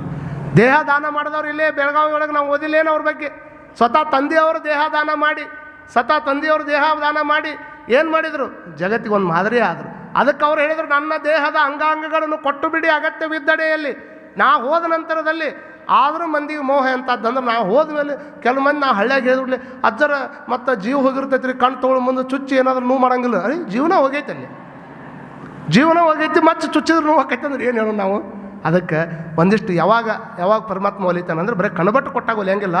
ಒಂದಿಷ್ಟು ನಿಮ್ಮ ಕಣ್ಣುಗಳನ್ನು ದಾನ ಮಾಡಿದಾಗ, ಅಗತ್ಯ ಇದ್ದವ್ರಿಗೆ ಯಾರಿಗೆ ಏನು ಬೇಕು ಅದನ್ನು ಕೊಡುವಂಥದ್ರಾಗ ಸಾರ್ಥಕತೆ ಐತೆ ಹೊರತಾಗಿ ಕೇವಲ ನಾವಾಗ ಗಳಿಸೋದ್ರಾಗ, ಕೇವಲ ಬರೀ ನಮ್ಮ ಮಕ್ಕಳಿಗೆ ಮಾಡೋದ್ರಾಗ ಇದರಲ್ಲಿಂದ ಸಾರ್ಥಕತೆ ಉಳಿಯೋದಿಲ್ಲ. ನಮ್ಮ ಮಕ್ಕಳಿಗೆ ನಾವು ಒಂದಿಷ್ಟು ದುಡಿಯುವುದನ್ನು ಹೇಳಿಕೊಡಬೇಕು. ಕಾಯಕದಿಂದ ಬಂದಿರುವಂಥದ್ದು ಮಾತ್ರ ಪರಮಾತ್ಮನಿಗೆ ಅರ್ಪಣೆ ಆಕೈತೆ ಅನ್ನುವಂಥದ್ದನ್ನು ಹೇಳಿಕೊಡ್ಬೇಕಾಗ್ತದೆ. ದುಡಿದು ಬಳಸುವಂಥದ್ದಕ್ಕೆ ಬೆಲೆ ಐತೆ ಹೊರತಾಗಿ ಮತ್ತೊಬ್ಬರಿಗೆ ಬಡದು ಗಳಿಸೋದಕ್ಕೆ ಎಂದೂ ಕೂಡ ಬೆಲೆ ಇಲ್ಲ ಅನ್ನುವಂಥದ್ದನ್ನು ಹೇಳಿ ನಿಮ್ಮ ಮಕ್ಕಳಿಗೆ ಹೇಳಿಕೊಡ್ರಿ. ಊಟ ಮಾಡೋದ್ರೊಳಗೆ 3 ಥರದ ಪ್ರಕಾರ ಊಟ ಮಾಡೋರು ಅದರಮ್ಮ ಜಗತ್ತಿನಾಗ. ಒಂದು ಬಿಸಿದು ಉಣ್ಣವ್ರು, ಇನ್ನೊಂದು ಆರಿದ್ದು ಉಣ್ಣವ್ರು, ಇನ್ನೊಂದು ಹಳಸಿದ್ದು ಉಣ್ಣವ್ರು. ಈ 3 ಪ್ರಕಾರ ಅಂತ ತಿಳಿತೈತಿ ನಿಮಗೆ. ಬಿಸಿದು ಉಣ್ಣವ್ರು ಅಂದ್ರೆ ಯಾರು? ಊಟ ಮಾಡೋದ್ರೊಳಗೆ 3 ಪ್ರಕಾರದ ಜನ ಅದಾರ. ಒಂದು ಬಿಸಿದು ಊಟ ಮಾಡೋರು ಬೇರೆ, ಆರಿನ ಮೇಲೆ ಊಟ ಮಾಡೋರು ಬೇರೆ, ಅದು ಹಳಸಿದ ಮೇಲೆ ಊಟ ಮಾಡೋರು ಬೇರೆ. ಯಾರು ಬಿಸಿದು ಊಟ ಮಾಡೋರು ಅಂತಂದ್ರೆ, ತಂದೆ ತಾಯಿ ಜನ್ಮ ಕೊಟ್ಟಾರಂದ್ರೆ ಇನ್ನೇನು ನನಗೆ ಕೊಡೋಕ್ಕೆ ಸಾಧ್ಯ ಐತಿ ಹೇಳಿ ನೋಡೋಣ. ನೀವು ನಿಮ್ಮ ಆಸ್ತಿ ಒಳಗೆ ನಾ ಬದುಕಾಕೊಲ್ಲೆ, ನನ್ನ ರಟ್ಟಿ ಮೇಲೆ ದುಡಿದು ನಿಮ್ಮನ್ನು ಸಾಕ್ತೀನಿ, ನಿಮಗೂ ಊಟ ಕೊಡ್ತೀನಿ, ನಾನು ಊಟ ಮಾಡ್ತೀನಿ ಅಂತ ಯಾರು ಜೀವನ ಮಾಡ್ತಾರೆ ಇವರೆಲ್ಲ ಬಿಸಿದು ಉಣ್ಣಂಗ ಅಂತ ತಿಳ್ಕೊಬೇಕು. ಇನ್ನು ಆರಿದ್ದು ಉಣ್ಣವ್ರಂದ್ರೆ ಅವ್ರು ಹೆಂಗಿರ್ತಾರೆ ಅಂತಂದ್ರೆ, ತಂದೆ ತಾಯಿ ಗಳಿಸಿರುವಂಥ ರೊಕ್ಕದೊಳಗೆ ಅವ್ರ ಹೆಸರಲ್ಲಿ ಒಂದು ಬುಲೆಟ್ ಗಾಡಿ ತೊಗೊಂಡು ಅದ್ರ ಮೇಲೆ ತಂದೆ ತಾಯಿ ಆಶೀರ್ವಾದ ಅಂತ ಹಾಕಿ ಅವ್ರ ರೊಕ್ಕದಾಗ ಊಟ ಮಾಡ್ಕೊತ ಅಡ್ಡಾಡೋರು ಇವರೆಲ್ಲ ಆರಿದ್ದು ಉಣ್ಣಂಗ ಅಂತ ತಿಳ್ಕೊಬೇಕು ನೀವು. ಇನ್ನು ಕೊನೆಯದಾಗಿ ಹಳಿಸಿದ್ದು ಉಣ್ಣವ್ರು ಅಂತಂದ್ರೆ, ತಂದೆ ತಾಯಿನ ಮಾಡ್ಕೊಂಡು ಹೆಂಡ್ತಿನ ಹೊರಗೆ ದುಡಿಯಾಕೆ ಕಳಿಸಿ ತಾನು ಮಾತ್ರ 3 ಹೊತ್ತು ಮನ್ಯಾಗ ಕೂತ್ಕೊಂಡು ಊಟ ಮಾಡಿ ಬರೀ ಬೆಡ್ ಮೇಲೆ ಮಲ್ಕೊಂಡು ನಿದ್ದೆ ಮಾಡಕತ್ತಾರೆ ಅಂದರೆ ಇವರು ಪಕ್ಕ ಹಳಿಸಿದ್ದು ಉಣ್ಣವ್ರ ಅಂತ ತಿಳ್ಕೊಬೇಕೇ ಹೊರತಾಗಿ ಇವರು ದುಡ್ಡು ತಿನ್ನೋರಲ್ಲ. ಎಷ್ಟು ಹೇಳಿ ಇವತ್ತಿನ ಭಾಷಣಕ್ಕೆ ವಿರಾಮ ಕೊಡ್ತೀನಿ. ಇಷ್ಟ ತಿಳ್ಕೊಬೇಕು. ಏನು ತಿಳ್ಕೊಬೇಕು? ದುಡ್ದ ಊಟ ಮಾಡಬೇಕು. ನೀನು ಉಣ್ಣುವ ಅನ್ನ ನಿನ್ನ ಶ್ರಮದ ಬೆವರಿನ ಹನಿಯಾಗಿರಬೇಕೇ ಹೊರತು ಅದು ಮತ್ತೊಬ್ಬರ ಕಣ್ಣೀರಿನ ಹನಿಯಾಗಿರಬಾರದು. ಇದನ್ನು ಮೊದಲು ತಿಳ್ಕೊಬೇಕು. ಮತ್ತು ಒಂದು ಉದ್ದೇಶ ಏನು ಅಂತಂದರೆ, ನಂದು ಒಂದಿಷ್ಟು ಏನಾದರೂ ಸಮಾಜಕ್ಕೆ ಉಪಯೋಗ ಆಗಬೇಕು. ನಾವು ಭಾರತ ದೇಶವನ್ನು ಹಾಗೆ ಬೆಳೆಸಬೇಕು ಅಂತ GDP ಬಗ್ಗೆ ಮಾತಾಡ್ತೀವಿ ಅಂತಂದರೆ ನಮ್ಮ ವಸ್ತುಗಳನ್ನು ಹೆಚ್ಚು ಖರೀದಿ ಮಾಡುವಂಥ ಪ್ರಯತ್ನ ಮಾಡು. ನೀವು ಹಂಗೆ ಮನ್ಯಾಗ ಹೋಗಿಬೇಕಾದ್ರೆ ನಾಳಿಂದ ಲಿಸ್ಟ್ ಮಾಡಿರಿ. ಮುಂಜಾನೆ ಎದ್ದು ಕೂಡಲೇ ರಾತ್ರಿ ಮಲಗೋ ಮಟ್ಟ ನಿಮ್ಗೆ ಎಷ್ಟು ವಸ್ತುಗಳ ಅವಶ್ಯಕತೆ ಅದಾವಲ್ಲ, ಒಂದು 70% 80% ಬರೀ ಹೊರದೇಶದ್ದು ಅದಾವ ಅದ್ರಾಗ. ಹೀಗಾಗಿ ನಮ್ಮ ದೇಶೀಯ ವಸ್ತುಗಳನ್ನು ಮಡಿಕೆ ಮಾಡೋರು ಅದಾರ, ದೀಪ ಮಣ್ಣಿನೂ ಮಾಡೋರು ಅದಾರ, ಅವ್ರ ಕಡೆ ಒಂದು ಸ್ವಲ್ಪ ದೀಪ ತಗೊಳ್ಳುವಂಥ ಪ್ರಯತ್ನ ಮಾಡಿರಿ. ಪಟಾಕಿಯನ್ನು ತೆಗೆದುಕೊಳ್ಳೋರು ನಮ್ಮ ದೇಶಿ ಪಟಾಕಿಗಳನ್ನು ತೆಗೆದುಕೊಳ್ಳುವಂಥ ಪ್ರಯತ್ನ ಮಾಡಿರಿ. ಬಣ್ಣ ಆಡೋರು ಬಣ್ಣನೂ ನಮ್ಮ ದೇಶದ್ದೇ ಇರ್ತದೆ, ಅದನ್ನು ತೆಗೆದುಕೊಳ್ಳುವಂಥ ಪ್ರಯತ್ನ ಮಾಡಿರಿ. ಸಣ್ಣ ಸಣ್ಣ ಸಹಾಯಗಳನ್ನು ನಾವು ಸಹಿತ ಮಾಡಿದಾಗ ಮಾತ್ರ ನಮ್ಮ ದೇಶದ ಆರ್ಥಿಕತೆ ಹೆಚ್ಚಾಗಿ ನಿಲ್ತದೆ ಅನ್ನುವಂಥದ್ದನ್ನು ನಾವು ಈ ಸಂದರ್ಭದೊಳಗೆ ಹೇಳ್ತಾ, ಯಾರ ಹತ್ರ ಉಳ್ಳವ್ರ ಕಡೆ ಅದ, ಇಲ್ಲದವ್ರ ಕಡೆ ಯಾರು ಉಳ್ಳವರಾಗಿರ್ತಕ್ಕಂಥವ್ರು ಇಲ್ಲದವರ ಕಣ್ಣು ಒರೆಸುವಂಥ ಕೆಲಸವನ್ನು ಮಾಡಿದಾಗ ನಮ್ಮ ಜೀವನ ಸಾರ್ಥಕತೆ ಆಕತ್ತೆ ಅನ್ನುವಂಥದ್ದನ್ನು ಈ ಸಂದರ್ಭದೊಳಗೆ ಹೇಳಿ, ಯಾವುದೇ ಕೆಲಸ ಇದ್ರೂ ಸಹಿತ ಕೆಡುವ ಒಡಲನ್ನು ನೆಚ್ಕೊಂಡು ಕುಂದ್ರಾಕೆ ಹೋಗಬೇಡ್ರಿ. ಯಾಕಂದರೆ ದಿವಸ ಬದಲಾಕೊಂತ ಒಂದು ದಿವಸ ನಿಮಗೇ ಗೊತ್ತಿಲ್ಲಾರ್ದಂಗೆ ಈ ಶರೀರ ಕರಿಗೆ ಹೋಗ್ತದೆ. ಕರಿಗೆ ಹೋಗುವಂಥ ಶರೀರದೊಳಗೆ ನಾವು ಬದುಕಾಕತ್ತೀವಿ. ಕೆಡುವ ಒಡಲ ನೆಚ್ಚಿ ಕಡು ಹುಸಿಯನ್ನೇ ಹುಸಿದು, ಸುಳ್ಳಾಪಳ್ಳ ಹೇಳಿಕೊಂಡು ಮತ್ತೊಂದು ಮಾಡಿಕೊಂಡು ಈ ಒಡಲನ್ನು ಹೊರೆಯುವವರನ್ನು ಕೂಡಲ ಸಂಗಮ ದೇವ ಮೆಚ್ಚೋದಿಲ್ಲ. ಯಾರನ್ನು ಇಂಪ್ರೆಸ್ ಮಾಡಬೇಕು? ಒಡಲು ಕೊಟ್ಟು ಒಡೆಯನನ್ನು ಇಂಪ್ರೆಸ್ ಮಾಡಬೇಕು ನಾವು. ಈ ಒಡಲು ಕೊಟ್ಟು ಒಡೆಯ ಯಾರು?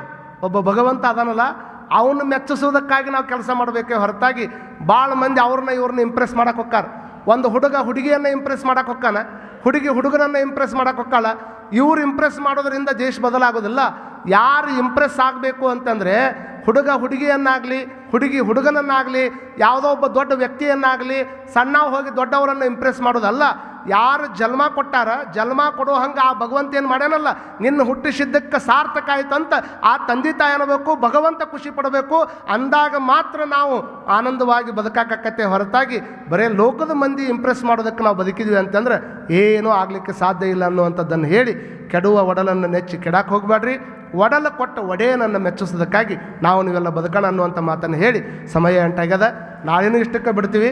ಒಂದಿಷ್ಟು ಮತ್ತೆ ಒಂದು 4 ಮಂದಿನಾರ ಕರ್ಕೊಂಬಂದಿರೇನ್ರಿ? ಅವರು ಇವತ್ತು ಬರಬೇಕಾದಾಗ ಒಂದು 4 ಮಂದಿ ಕರ್ಕೊಂಬ ಅಂತ ಹೇಳಿದ್ನ, ಕರ್ಕೊಂಬಂದಿರೇನು? ಏನು ಹೇಳ್ತಾರೆ, 3 ಮಂದಿ ಮಕ್ಕಳು ಇರ್ತಾರೆ. 3 ಮಂದಿ ಒಳಗೆ ಲಾಸ್ಟ್ನೇ ಮಗನ ಮದುವೆ ಇಟ್ಕೊಂಡಿರ್ತಾರೆ ಮನ್ಯಾಗ. ಲಾಸ್ಟ್ನೇ ಮಗನ ಮದುವೆ ಇಟ್ಕೊಂಡಾಗ 1ನೇ ಮಗ ಶಟ್ಕೊಂಡು ಮನೆ ಬಿಟ್ಟು ಹೊರಗೆ ಹೋಗಿರ್ತಾನೆ. ಒಟ್ಟ ನಾನು ನಿಮ್ಮ ಮನೆಗೆ ಬರೋಂಗಿಲ್ಲ, ಏನಾರು ಯಾಕೆ ಮಾಡ್ಕೋರಿ ಅಂತ ಅವ್ರ ತಂದೆ ತಾಯಿನೂ ಜೀವಂತ ಇರ್ತಾರೆ. ಅವಾಗ ಅವ್ರ ಮದುವೆ ಅಕ್ಕಿ ಕಾಳು ಆದಮೇಲೆ ಚಲೋ ಕನ್ಯೆ ತೆಗೆದಿರ್ತಾರೆ, ಚಲೋತ್ನೇ ಮದುವೆ ಆಕೈತಿ. ಮದುವೆ ಆದಮೇಲೆ ಅವ್ರ ಶಟ್ಕೊಂಡು ಹೋದವ ಅಕ್ಕಿ ಕಾಳು ಹಾಕಕ್ಕೆ ಬರಲಿಲ್ಲ ಅಂದ್ರೆ ಏನಂತಾರೆ? ಅವ್ರ ತಂದೆ ತಾಯಿ ಕೇಳಕ್ಕೆ ಹೋಗ್ರಿ ನೀವು, ಮದುವೆ ಹೆಂಗೆ ಆತ್ರಿ ಅಂದ್ರೆ ಏನಂತಾರೆ ಅವರ? ಎಲ್ಲ ಚಲೋ ಆತ್ರಿ, ಭಾಳ ಚಲೋ ಆತು ಹಂಗಂತಾರಲ್ರಿ, ಎಲ್ಲ ಚಲೋ ಆತು. ಏನು ಮಾಡಿದ್ರಿ? ಇಲ್ಲೇ ಇದ್ದ ಮಗ ಇಲ್ಲೇ ಇದ್ದ, ಬರಲಿಲ್ಲ ರೀ ಅಕ್ಕಿ ಕಾಳು ಹಾಕಕ್ಕೆ. ಅವೊಬ್ಬ ಬಂದು ಬಿಟ್ಟಿದ್ರೆ ಏನು ಜಗತ್ತಿನಾಗ ಇದಕ್ಕಿಂತ ಆನಂದ ಇನ್ನೇನು ಐತ್ರಿ ಅಂತ ಅವ್ರ ತಂದೆ ತಾಯಿ ಅಂತಾರಿಲ್ರಿ. ಹಿಂಗೆ ಇದು ಲೋಕಾರೂಢಿ ಐತಿ, ಗೊತ್ತೈತಿ ನಿಮಗೆಲ್ಲ, ಎಲ್ಲ ಗೊತ್ತೈತಮ್ಮ, ಎಲ್ಲರಿಗೂ ಗೊತ್ತಾಗತ್ತಲ್ಲ. ನೋಡಿ, ಮದುವೆ ಆಗೋ ಟೈಮ್ದಾಗ ಮನೆ ಮಗ ಶಟ್ಕೊಂಡು ಮನೆ ಬಿಟ್ಟು ಹೊರಗೆ ಹೋದಾವ, ಸ್ವಲ್ಪ ಏನಾದರೂ ಮನೆಗೆ ಹೊಳ್ಳಿ ಅಕ್ಕಿ ಕಾಳು ಹಾಕಕ್ಕೆ ಬರಲಿಲ್ಲ ಅಂದರೆ ಅವೊಬ್ಬ ಬಂದಿದ್ರೆ ಎಲ್ಲ ಚಲೋ ಆಗಿರ್ತೈತಿ. ಅಲ್ಲ ಊಟದ ಚಲೋ ಆಗಿರ್ತೈತಿ, ಅಲ್ಲೆಲ್ಲ ಚಲೋ ಇದನ್ನು ಕೊಟ್ಟಿರ್ತಾರೆ, ವರದಕ್ಷಿಣೆ ತೊಗೊಂಡಿರ್ತಾರೆ, ಎಲ್ಲ ಮಾಡಿರ್ತಾರೆ. ಈಗಿನವ್ರು ಎಲ್ಲವೂ ಮಾಡ್ಕೊಂಡೇ ಬಿಟ್ಟಿರ್ತಾರೆ. ಇಷ್ಟೆಲ್ಲ ಆದಮೇಲೆ ಮಗ ಬರಲಿಲ್ಲ ಅಂದರೆ ಅವೊಬ್ಬ ಬಂದಿದ್ರೆ ಚಲೋ ಆಕೈತೆ ಅಂತ ತಂದೆ ತಾಯಿಗೆ ಹೆಂಗೆ ಅನಿಸ್ತೈತಿ. ಇದನ್ನು ಯಾಕೆ ನಿಮ್ಗೆ ಹೇಳಾಕತ್ತೀನಿ ಅಂದರೆ, ಇಲ್ಲಿದ್ದವರು ಎಲ್ಲರೂ ಬಂದ್ರೂ ಶಿವಬಾಸ್ ಅಜ್ಜವ್ರ ಮನಸ್ಸಿಗೆ ಏನು ಅನಿಸ್ತೈತೆ ಅಂದರೆ, ಇನ್ನೊಂದು 4 ಮಂದಿ ಅವ್ರ ಮನ್ಯಾಗ ಕುಂತಾರೆ, ಅವರೊಂದು 4 ಮಂದಿ ಇಲ್ಲೇ ಬಂದುಬಿಟ್ರೆ ನನ್ನ ಕಾರ್ಯಕ್ರಮ ಭಾಳ ಚಂದ ಆಕೈತೆ ಅನ್ನುವಂಥ ಭಾವನೆ ಅವ್ರಿಗೆ ಇರ್ತೈತೆ ಅನ್ನುವಂಥದ್ದನ್ನು ಈ ಸಂದರ್ಭದೊಳಗೆ ತಿಳ್ಕೊಬೇಕಾಗ್ತದೆ. ಹಾಗಾಗಿ ಸುಮ್ಮನೆ ಟೈಮನ್ನು ಅಲ್ಲಿ ಇಲ್ಲಿ ಕೊಡ್ಕೊಂಡು ವೇಸ್ಟ್ ಮಾಡೋದಕ್ಕಿಂತ, ಅಮ್ಮ ನಾ ಹೇಳೋದು ನಿಮಗೆ ತಿಳಿತೈತಲ್ಲ, ಮತ್ತು ತಿಳಿಲ್ಲ ಅಂದ್ರೆ ಬೇರೆ ಚೇಂಜ್ ಮಾಡ್ಕೊತೀನಿ ನಾನು. ಹೌದು, ಮತ್ತು ಹಿಂದೆ ನಾ ಹಂಗೆ ಹೇಳ್ಕೊತ ಹೊಂಟೆ, ನೀವು ಹಂಗೆ ಕೇಳ್ಕೊತ ಹೊಂಟೆ ಅಂದ್ರೆ ಹಂಗೆ ಆಗಬಾರ್ದು. ದಯಮಾಡಿ ಸಮಯಕ್ಕೆ ಸರಿಯಾಗಿ ಕಾರ್ಯಕ್ರಮಕ್ಕೆ ಬರುವಂಥ ಪ್ರಯತ್ನವನ್ನು ಮಾಡಬೇಕು. ಹೌದನ್ರಿ? ನೋಡ್ರಿ, ಅವ್ವಾರು ಹೇಳಕತ್ತಾರ, ನಾವು ಹೇಳ್ತೀನಿ ರೀ ಒಳ್ಳೆ ಹೇಳ್ತೀನಿ. ಭಾಳ ವಿಷಯ ಖುಷಿ ವಿಚಾರ ಹೇಳಿದ್ರು. ನಮ್ಮ ಕಾರಂಜಿ ಮಠದ ಅಪ್ಪವ್ರು ಬಂದಾರೆ. ಮೊನ್ನೆ ತಾನೇ 75 ವರ್ಷಗಳ ವಸಂತಗಳನ್ನು ಪೂರೈಸಿರುವಂಥ ಅಪರೂಪದ ಪರಮ ಪೂಜ್ಯರು. ಅವ್ರಿಗೊಮ್ಮೆ ಜೋರಾಗಿ ಚಪ್ಪಾಳೆಯನ್ನು ತಟ್ಟಿ, ಯಾಕಂದರೆ ತಮ್ಮ ಸುದೀರ್ಘವಾಗಿರುವಂಥ ಜೀವನವನ್ನು ಸಮಾಜಕ್ಕಾಗಿ ತೆಗೆದಿರತಕ್ಕಂಥ ಒಬ್ಬ ಪರಮ ಪೂಜ್ಯರು, ನಿಮ್ಮ ಮಧ್ಯದೊಳಗೆ ಇರತಕ್ಕಂಥ ಪರಮ ಪೂಜ್ಯರು. ಈಗ ತಾನೇ ಹೇಳ್ತಾ ಇದ್ದೇನೆ ದಿನಕರ ದೇಸಾಯಿ ಅವರ ಉದಾಹರಣೆಯನ್ನು. ಅವರು ಹೇಳಿದರು, ಇಲ್ರಿ ಅಪ್ಪವ್ರು ಸಹಿತ ದೇಹ ದಾನವನ್ನು ಮಾಡಿದ್ದಾರೆ ಅನ್ನುವಂಥ ಮಾತನ್ನು ಅವ್ರು ಹೇಳಿದರು. ಬರೀ ಹಿಂಗೆ ಚಪ್ಪಾಳಿ ಹೊಡಿಬಾರ್ದು, ಒಂದು ಸ್ವಲ್ಪ ಕೈ ಮೇಲೆ ಚಪ್ಪಾಳಿ ಹೊಡಿಬೇಕು ಎಲ್ಲರಿಗೂ. ಕಾರಣ ನೋಡ್ರಿ, ಇದಕ್ಕಿಂತ ಆನಂದ ಇನ್ನೇನೈತಿ? ಇಷ್ಟ ವಿಚಾರ ಮಾಡಿಕೊಡ್ರಿ. ನನ್ನ ಶರೀರ ಮತ್ತೊಬ್ಬರಿಗೆ ಉಪಕಾರಕ್ಕೆ ಆಗ್ತದೆ, ಮತ್ತೊಂದು ಹೊಸಾದ ವಿಚಾರಗಳನ್ನು ಕಲಿಯೋದಕ್ಕೆ ಉಪಯೋಗ ಆಗ್ತದೆ ಅಂತಂದರೆ ನಾವು ಎಷ್ಟು ಆನಂದ ಪಡಬೇಕಲ್ಲ.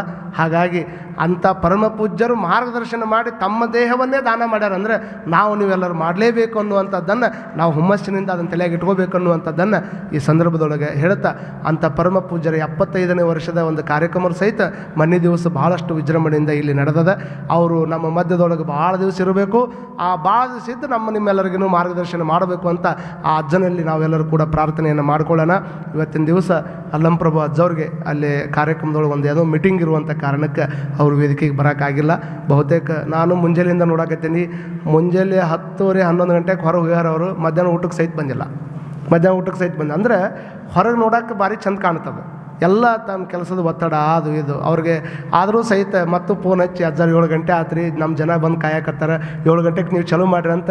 ಅಂದ್ರೆ ನಿಮ್ಮ ಮೇಲಿನ ಪ್ರೀತಿ ಎಷ್ಟೈತೆ ನೋಡ್ರಿ ಅವ್ರಿಗೆ. ನಮ್ಮ ಅವ್ವರು ನಮ್ಮ ಎಲ್ಲ ಶರಣ ಬಳಗ ಇಲ್ಲಿ ಬಂದು ಕುಂತ ಮೇಲೆ ಇದು ಕಾರ್ಯಕ್ರಮ ಲೇಟ್ ಆಗಬಾರ್ದು, ನಾವು ಬರಲಿಲ್ಲ ಅಂದರೂ ನೀವು ಹೋಗಿ ಚಲೋ ಮಾಡಿರಿ ಅನ್ನುವಂಥ ಭಾವ ಐತಲ್ಲ, ಅದು ಪ್ರೀತಿ ಇದ್ರೆ ಅಟ್ಟ ಬರ್ತೈತೆ, ಹೊರತಾಗಿ ಇಲ್ಲ ತಂದ್ರೆ ಬರಲಿಕ್ಕೆ ಸಾಧ್ಯ ಇಲ್ಲ. ನಿರಂತರವಾಗಿ ಈಗ ಬಾತ್ಕೋಳಿ ನೀರೊಳಗೆ ನಿಂತೈತಂದ್ರೆ ಒಂದೇ ಜಾಗದಾಗ ನಿಂತೈತಂದ್ರೆ ಬುಡಕ್ಕೆ ಕಾಲು ಭಾಳ ಬಡಿತಿರ್ತೈತೆ. ಅದು ಯಾರಿಗೂ ಗೊತ್ತಾಗಂಗಿಲ್ಲ. ಕಾಲು ಬಡಿದು ಯಾರಿಗಾರು ಗೊತ್ತಾಕತ್ತೇನು? ಮ್ಯಾಗ ನಿಂತಿದ್ದಟ್ಟ ಗೊತ್ತಾಕತ್ತೆ. ಹಂಗೆ ಸ್ವಾಮೀಜಿ ಅವರು ಒಂದು ಒಳ್ಳೆಯ ಅದ್ಭುತವಾಗಿರುವಂಥ ಕಾರ್ಯಕ್ರಮ ಮಾಡಕತ್ತಾರಂದ್ರೆ ಅದ್ರ ಹಿಂದೆ ಎಷ್ಟು ಟೆನ್ಷನ್ ತೊಗೊಂಡಿರ್ತಾರೆ ಅವ್ರಿಗೆ ಗೊತ್ತಿರ್ತದೆ. ಹಾಗಾಗಿ ಅದಕ್ಕೆಲ್ಲ ನೀವು ಸ್ಪಂದನ ರೀತಿ ಒಳಗೆ ತಾವೆಲ್ಲ ಇನ್ನೂ ಹೆಚ್ಚಿನ ಮಂದಿಯನ್ನು ಕರ್ಕೊಂಬಂದರೆ ಅವ್ರಿಗೆ ಭಾಳ ಖುಷಿ ಆಕೈತಿ, ಅಜ್ಜನವ್ರಿಗೆ ಭಾಳ ಖುಷಿ ಆಕೈತಿ ಅನ್ನುವಂಥದ್ದನ್ನು ಈ ಸಂದರ್ಭದೊಳಗೆ ಹೇಳಿ, ಹೆಚ್ಚು ಬಂದ್ರೆ ಮತ್ತೆ ಆ ಕಡೆ ಈ ಕಡೆ ಆಗತ್ತೆ. ಈಗೆಲ್ಲ ಫುಲ್ ಆಗೈತಿ ಇದು, ಇನ್ನು ಹೆಚ್ಚು ಬಂದ್ರೆ ಆ ಕಡೆ ಈ ಕಡೆ ಹಾಕ್ತಾರೆ. ತಾವೆಲ್ಲ ಮತ್ತೆ ನಾಳೆ ಸಮಯಕ್ಕೆ ಸರಿಯಾಗಿ ಎಲ್ಲರೂ ನೀವು ಕೂಡೋಣ ಅಂತ ಹೇಳಿ ನನ್ನ ಮಾತು ವಿರಾಮ ಕೊಡ್ತೇನೆ. ಎಲ್ಲರಿಗೂ ಶುಭವಾಗಲಿ. ಜೈ ಗುರು ಬಸವೇಶ.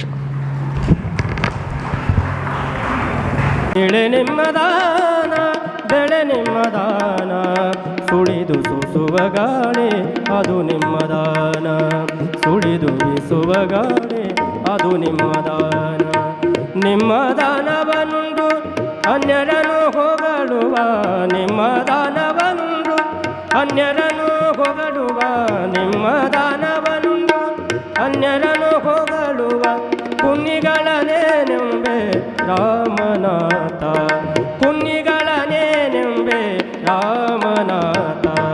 ಇಳೆ ನಿಮ್ಮದಾನ ಬೆಳೆ ನಿಮ್ಮದಾನ, ಇಳೆ ನಿಮ್ಮದಾನ ಬೆಳೆ ನಿಮ್ಮದಾನ, ಸುಳಿದು ಸೂಸುವ ಗಾಳಿ ಅದು ನಿಮ್ಮದಾನ, ಸುಳಿದು ಬೀಸುವ ಗಾಳಿ, ಸುಳಿದು ಬೀಸುವ ಗಾಳಿ ಅದು ನಿಮ್ಮದಾನ.